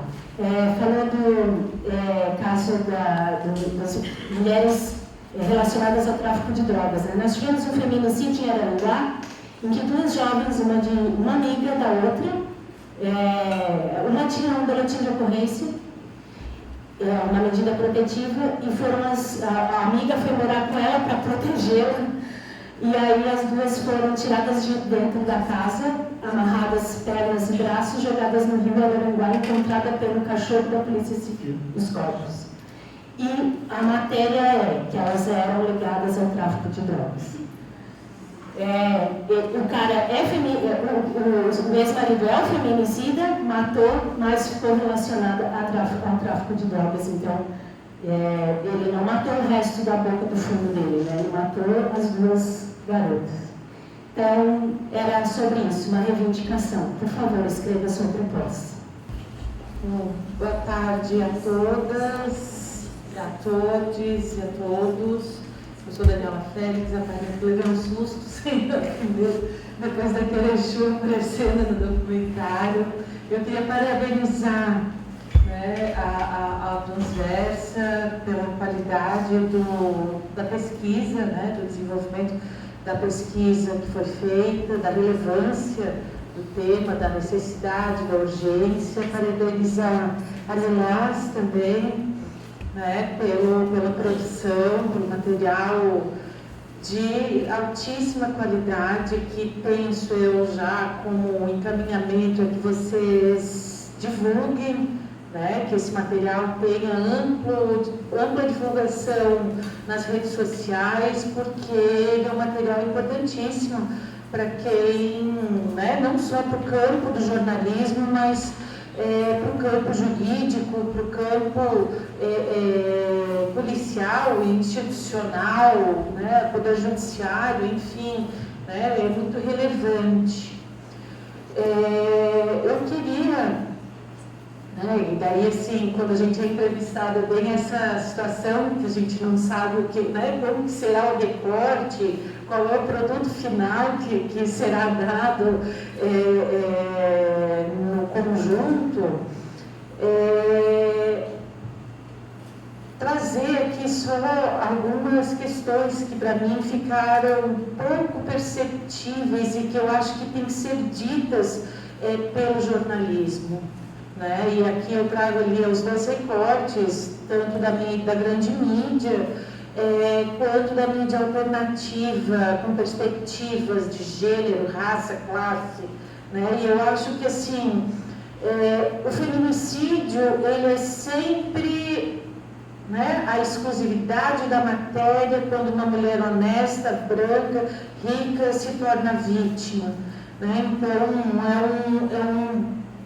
assim, vem de jornal, né? E a gente tem que pontuar assim, que a grande mídia, ela é capitalista, ela é patriarcal, ela é machista, ela é misógina, ela é branca, né? Então isso tem que ficar sempre muito claro, de que não é porque não tem uma editoria de polícia ou de crimes dentro das redações da grande mídia, é porque existe uma precarização das relações de trabalho em que vocês são obrigadas a produzir 10 matérias por dia e vocês não têm gasolina para ir no local porque não dão carro, não dão motorista e vocês só têm acesso telefônico para falar. Eu me recordo, né, em outra ocasião em que, né, eu tive essa interferência midiática também recentemente. Nossa, eram 5 baterias de telefone por dia, porque a mídia só, né, presencial, foram 2 equipes numa semana inteira fazer a reportagem. Agora, reportagens, né, que não dão também ao entrevistado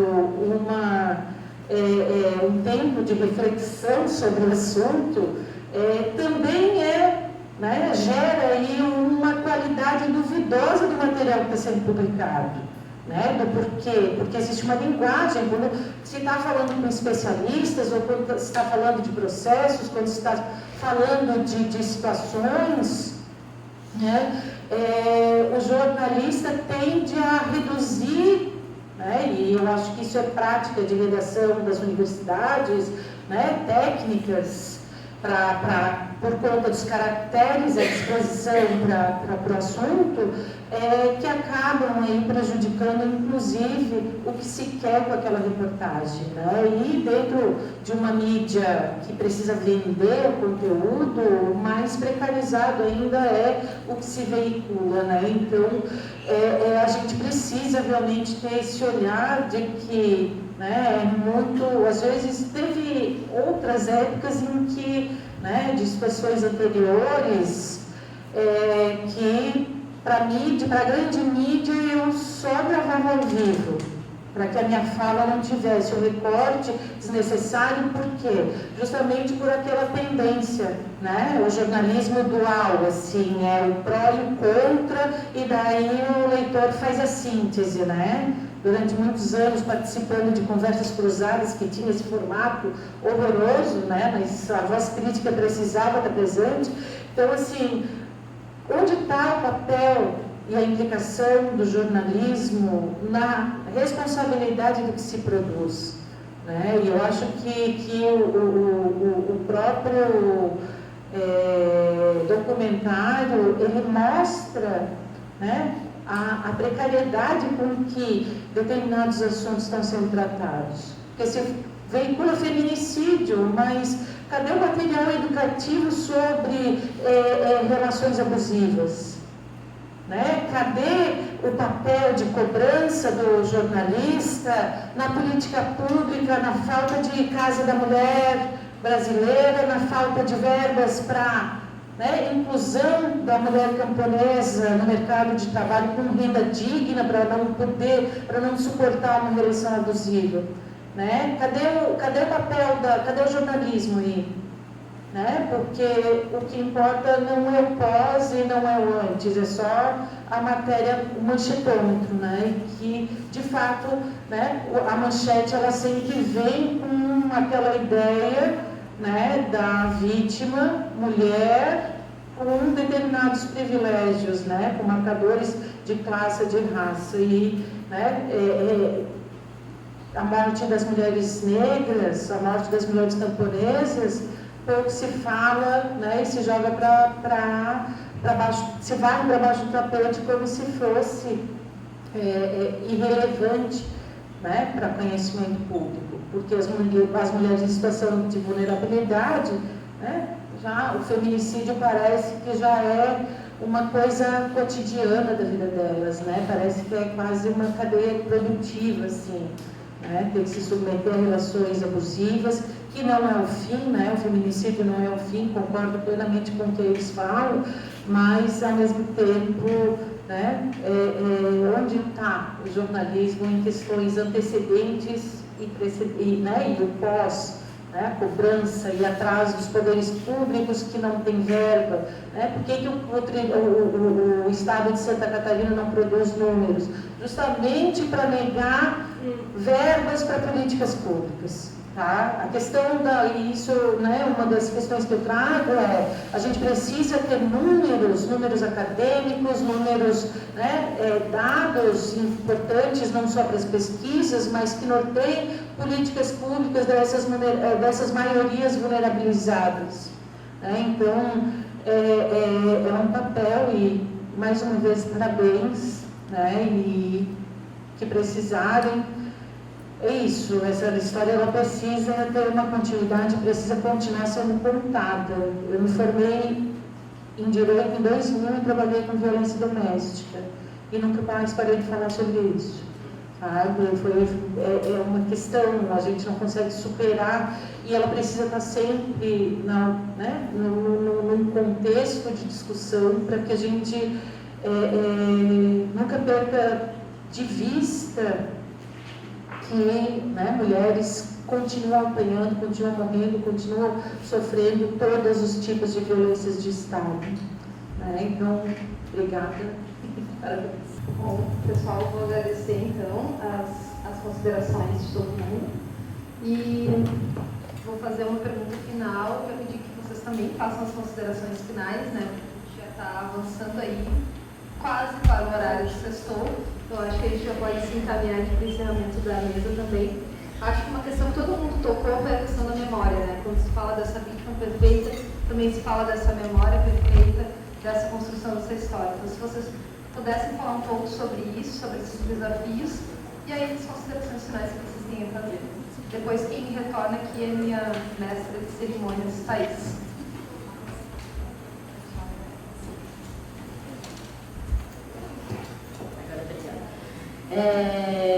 Eu só queria fazer um comentário bem rapidinho. Eu estou aqui como jornalista, repórter, Catarina, pessoa física, não sou a NSC, não sou um empregador, não sou advogado, um empregador, então só queria deixar isso bem claro.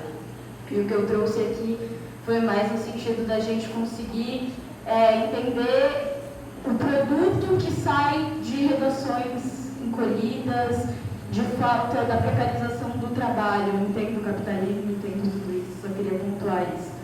Que às vezes o produto que a gente está avaliando aqui, ele é fruto de vários fatores. Eu acho que o que eu quis trazer é pontuar tudo isso. Concordo super com todas as falas de vocês, acho que a gente acaba reduzindo, e eu acho que a gente tem um papel importantíssimo como jornalista. Sou uma mulher negra numa redação em que eu sou a única mulher negra, então eu entendo o meu papel de estar lá, entendo o papel de trazer as notícias e a forma como eu apuro e como eu busco a informação. Parte muito disso reflete muito do que eu sou e de onde eu vim e o que eu estou representando. Então, eu acho que é bem importante eu pontuar isso. Mas, para a gente falar de memória, o caso da Alessandra, eu cobri de perto, eu fui até o local, no dia, naquela situação infernal, vi tudo aquilo que aconteceu, depois tive que acompanhar o velório da Alessandra e também um momento triste e que está se arrastando de alguma forma, né? A gente não tem uma conclusão até agora e é um caso que até deixou os holofotes, de certo modo, não está sendo... Tratar como uma instituição poderosa, né? Tem motivos maiores nisso. E durante a fala do Hildo, durante a fala de algumas outras pessoas, eu lembrei de conteúdos que a gente produziu ao longo desses anos, na reportagem diária. Até comentei com a Shirley de um produto que a gente publicou no ND há uns 2 anos, que eu acho que o nome é Órfãos do Feminicídio, ou algo do tipo, mas que foi produzido a 8 mãos e contou, eu lembro de uma reportagem da Caroline Borges, que é a repórter do G1 atualmente, que ela contou história de 5 famílias que foram destruídas pelo feminicídio, de pessoas que tentaram reconstruir as suas histórias, ou ela ficou com essas famílias por algum tempo para trazer justamente o pós, uma tentativa de retratar esse pós, que eu acho que é essencial, porque a gente acaba muito trazendo o factual, que é importante a gente ter esses casos noticiados, mas que não realmente foge do trabalho, foge do noticiário, o depois, a cobertura do julgamento, da prisão, enfim. Mas é uma tentativa. Hoje a gente tem uma redação de mulheres, onde eu trabalho, uma redação majoritariamente feminina, com chefias femininas, homens em cargos mais altos, mas os cargos mais diretos, a ligação do conteúdo hoje são mulheres trabalhando, e isso é uma coisa importante porque as pautas vêm disso. Eu sei que a gente ainda caminha muito para um ideal, a gente está longe de cobrir perfeitamente por 1000 limitações, mas a gente caminha e é uma coisa que a gente traz bastante, assim, sabe?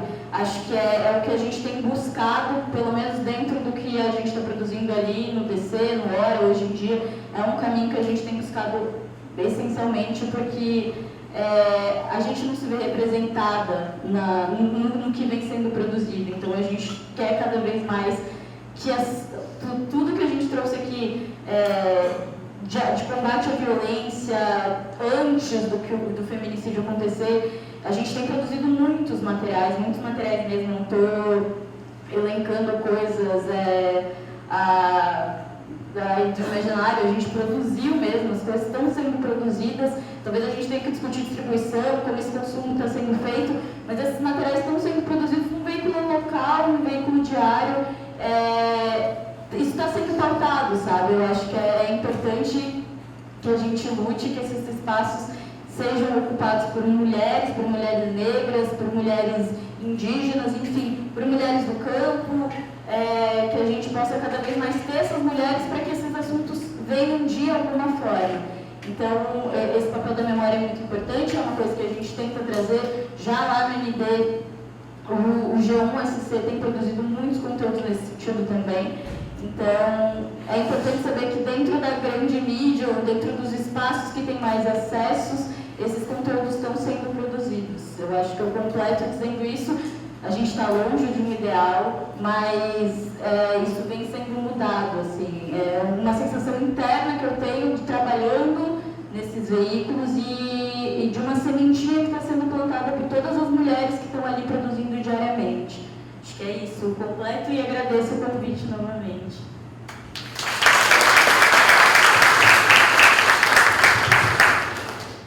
Eu tenho muito orgulho da Catarina, eu vi ela começar a trabalhar no MD+, fico tão feliz de ter me colado, até emocionada de ouvir falar, porque a Catarina disse que é a única mulher negra lá na NSC e vocês imaginam que ela é repórter, né? Então ela está na ponta.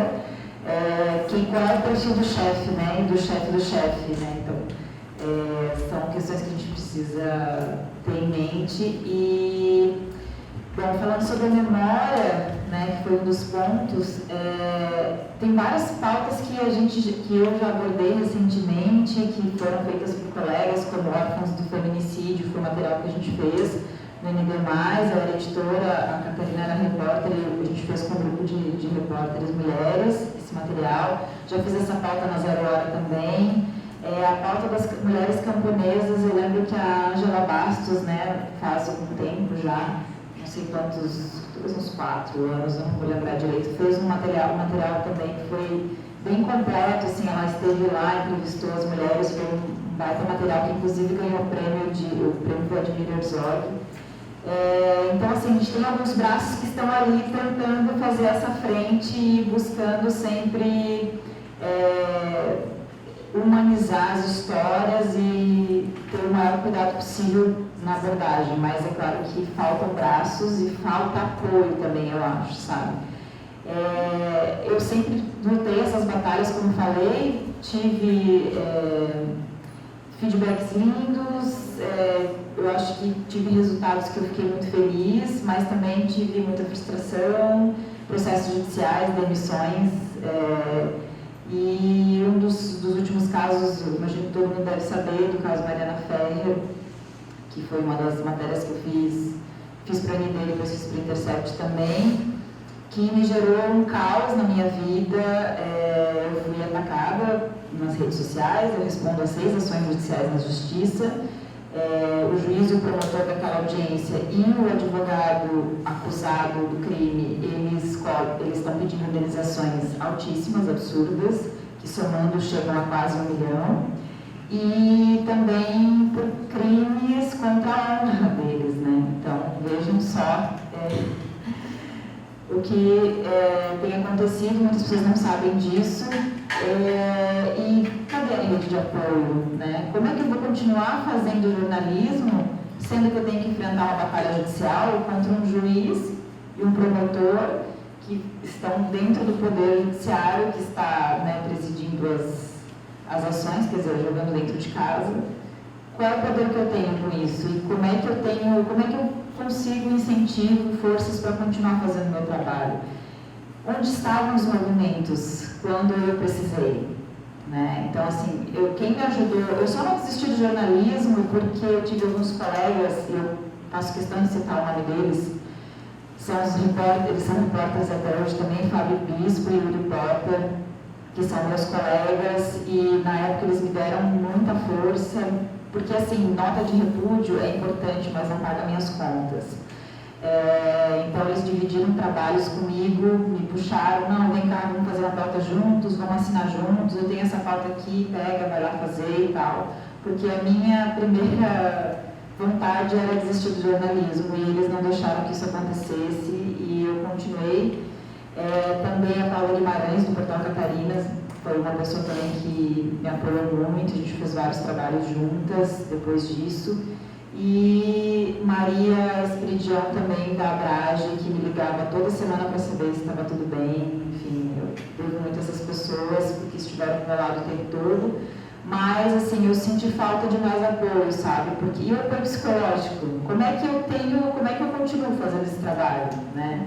Então, acho que a gente precisa pensar nisso. Não estou dizendo isso que tem que pensar nisso por causa de mim, mas por causa dos meus colegas que estão aqui, né? Eu estou vendo estudantes aqui que provavelmente vão encarar aí a jornada do jornalismo, talvez querem ser repórteres, não sei, mas está mais difícil, está mais hostil. Antes, quando eu era processada lá, na época que eu trabalhava na notícia, eu respondia ações judiciais também quando eu estava lá, mas era diferente, porque as ações eram direcionadas para o veículo, né? Então tinha advogada lá da notícia que me orientava, que, enfim, não era uma coisa direta para mim, né?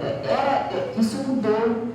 Né? O que aconteceu comigo agora no caso da Mari, não foi só comigo, tem outros colegas que estão passando por isso. Agora, o assédio judicial é diretamente para o jornalista, justamente nessa tentativa de silenciamento, de silenciar, de te constranger, de te calar. Então, mudou o perfil e a gente precisa acompanhar isso, a universidade precisa acompanhar isso, os movimentos precisam acompanhar isso. Como é que a gente vai dar apoio? Os jornalistas cada vez mais estão trabalhando de forma independente. Eu sou independente, esses colegas que eu falei trabalham independente, né? Então, assim, a gente é MEI, né? E aí, eu não sou CLT, e esses colegas que eu mencionei também não são CLT. E aí, quem é que vai me dar suporte? Né? Quem é que vai me dar segurança? Eu disse que eu parei de cobrir assuntos de violência policial porque eu deixei de me sentir segura. Né? E aí, como é que eu faço? Eu entendo toda a importância do meu trabalho, mas eu também preciso me sentir segura para fazer meu trabalho, porque a partir do momento que eu não me sinto mais, eu não vou mais fazer. Né? Então, assim, e quem é que vai ter coragem de fazer? Né? Quem é que vai assumir esse lugar? Se não tiver suporte, se não tiver segurança, se não tiver apoio psicológico. Então, a gente precisa pensar em rede de apoio. Eu acho que pode partir da universidade, de repente, uma iniciativa de pensar nisso, porque cada vez mais colegas vão passar por isso. Eu conheço vários colegas que estão passando por situações bem semelhantes. Teve o caso do Rubens Valente também, que até conseguiu fazer uma vaquinha e pagar os 340 mil lá que, enfim, ele foi também condenado a pagar. Então, a gente está vivendo um novo momento e a gente precisa olhar para isso. E se a gente quer um jornalismo de qualidade, se a gente quer uma imprensa de qualidade, a gente precisa dar suporte para que o jornalista possa fazer esse trabalho de qualidade. Né? Senão, a Catarina nunca vai ter coragem de sair de uma NSC para ir trabalhar sozinha. Como é que ela vai fazer isso? Né? Eu tenho colegas que trabalham lá na NSC, na LD, que têm filhos para criar. Né? Como é que ela vai? Eu tenho uma colega lá que é super feminista, que super defende pautas maravilhosas, mas assim, ela vai para onde dá, porque ela tem uma filha para criar, né? Então ela pensa no emprego dela também, né?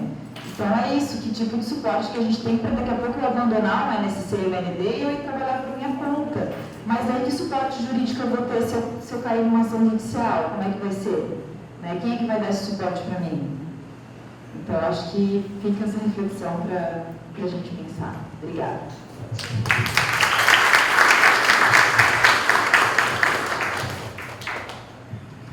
Bom, para finalizar, eu acho que eu abri várias reflexões naquele momento, mas são muito difíceis de fechar, né, de fazer uma conclusão.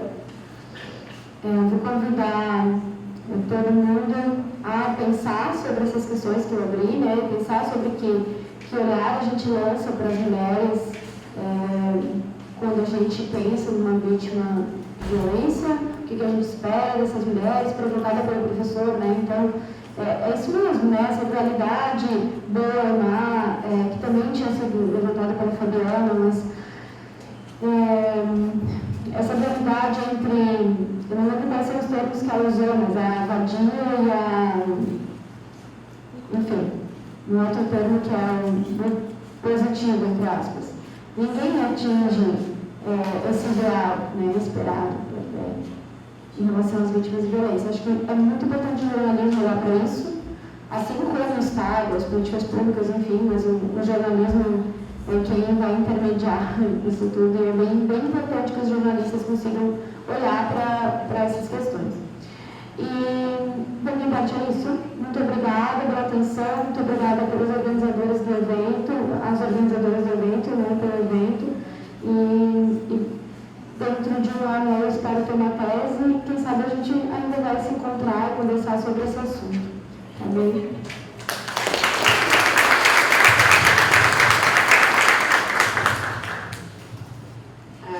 Eu acho que eu gostaria de começar minha fala agradecendo, né, pelo convite, pelo espaço, a todas as organizadoras, organizadores.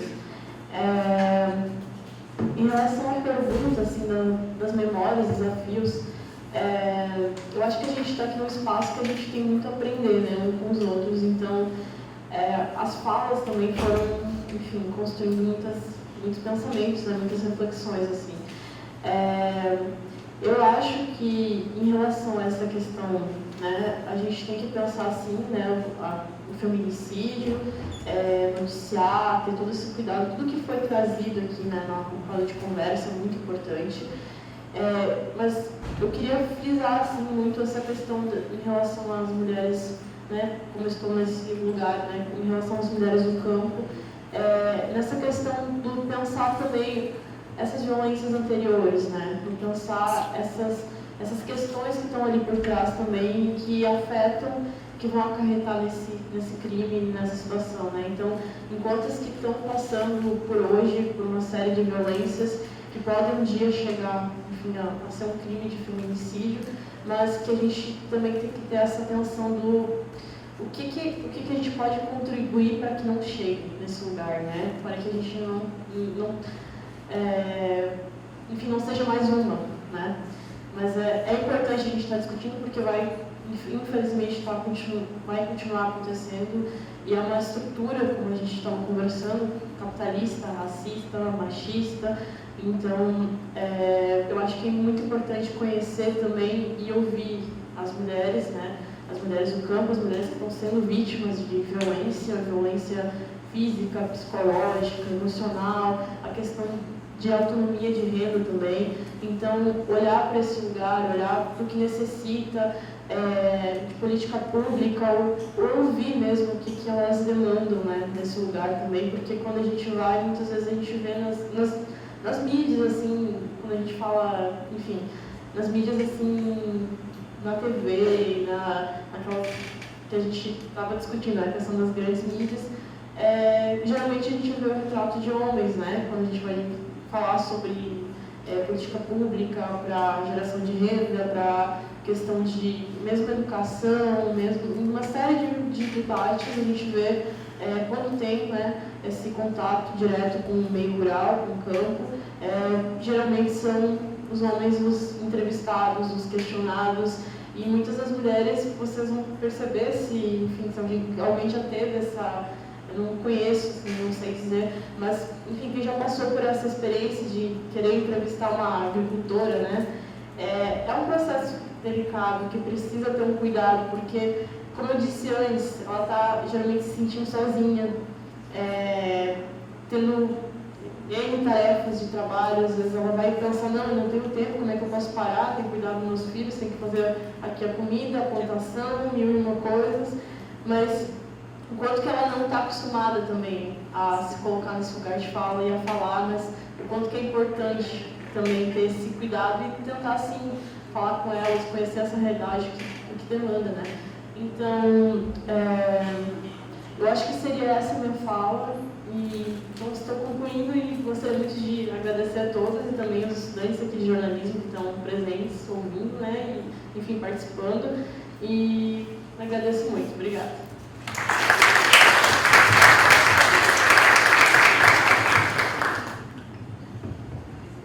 Bom, eu começo então pensando a memória, né, que Fernanda nos instiga a pensar.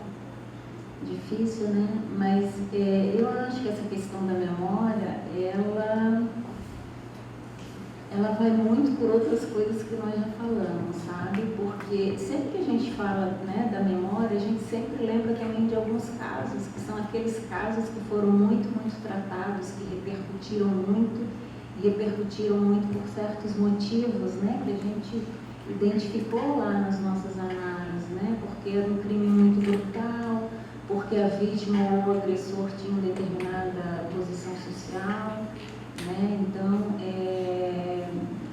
tinha certo status, né? Então vai um pouco por aí, e é sempre, né, normalmente esses casos que a gente também faz uma memória, né? Porque, de modo geral, há um apagamento das outras vítimas também, né? Justamente por conta desse fluxo de produção que não nos dá tempo nem de sequer construir direito uma biografia daquelas mulheres que foram assassinadas, né? Elas são quase que anônimas quando a gente analisa as matérias, né, que são produzidas nesse fluxo, né, intenso de produção jornalística, né? Então, assim, é muito difícil a gente fazer uma memória de uma mulher que às vezes o nome sequer foi mencionado.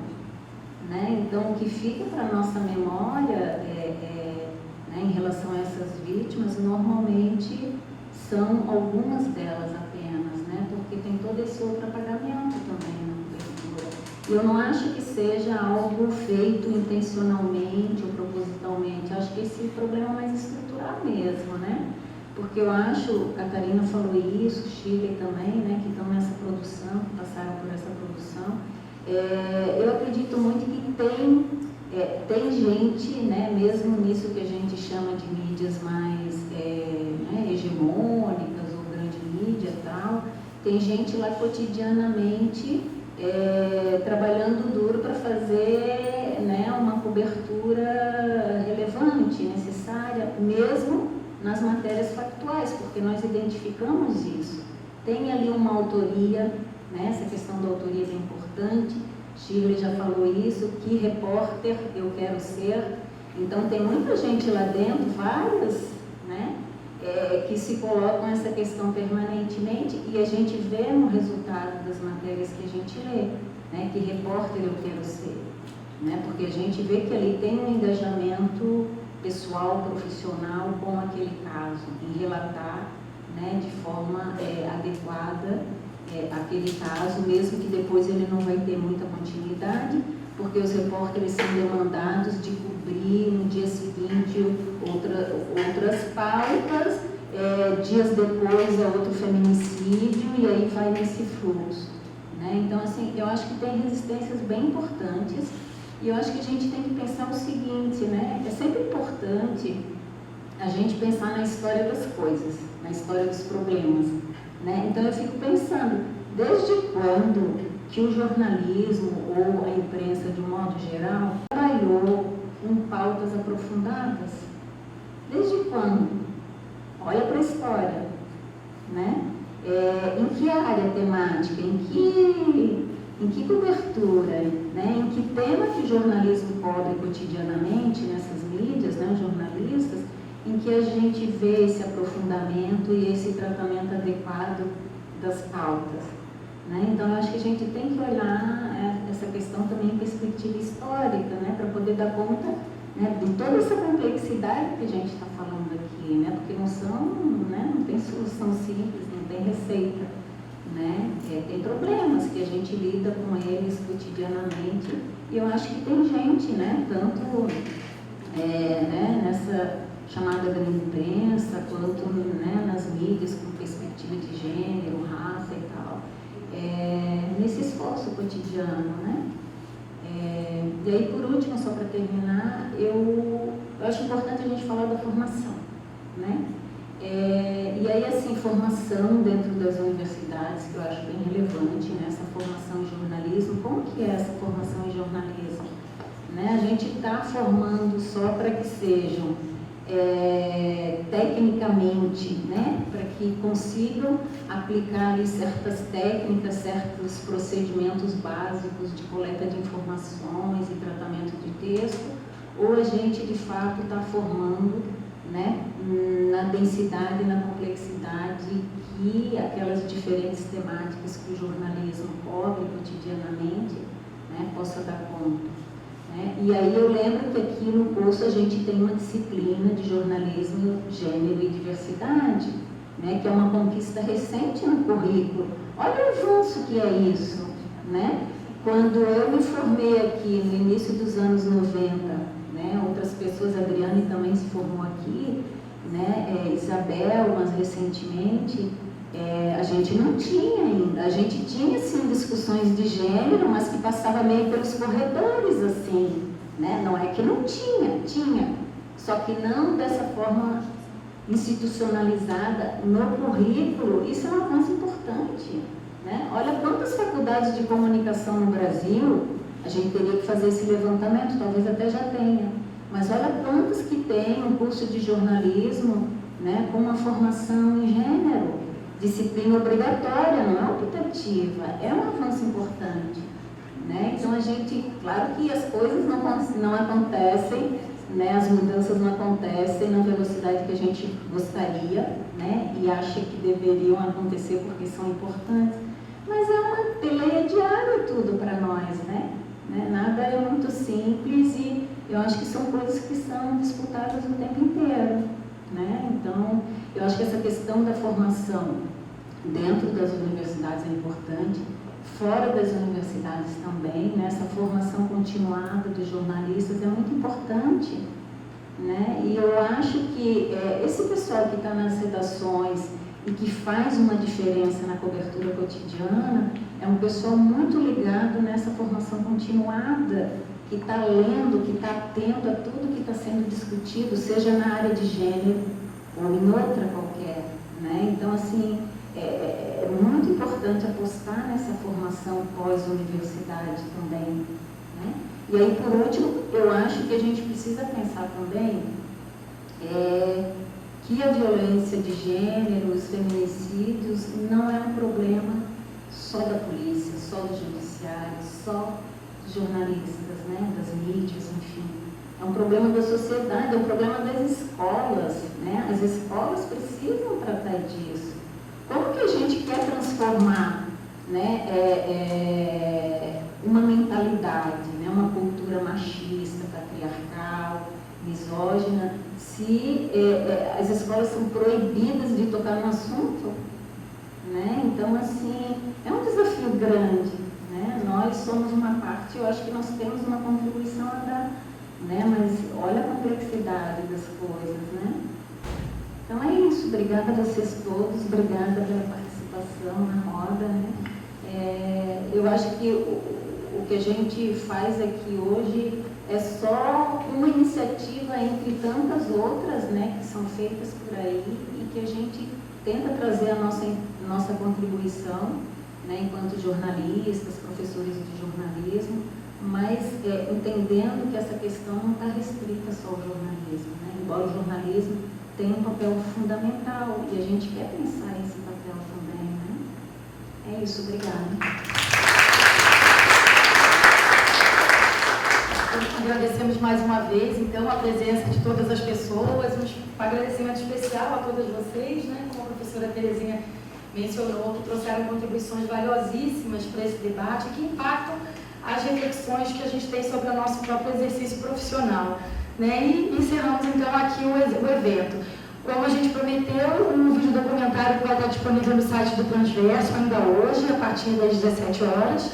Lembrando que o site é transverso.ufsc.br, 17, a Linário olhou para o relógio, então porque já está disponível. Não tem o www, é transverso.ufsc.br. Pedimos que vocês ajudem a divulgar e a compartilhar, e também que conheçam as nossas páginas nas redes sociais.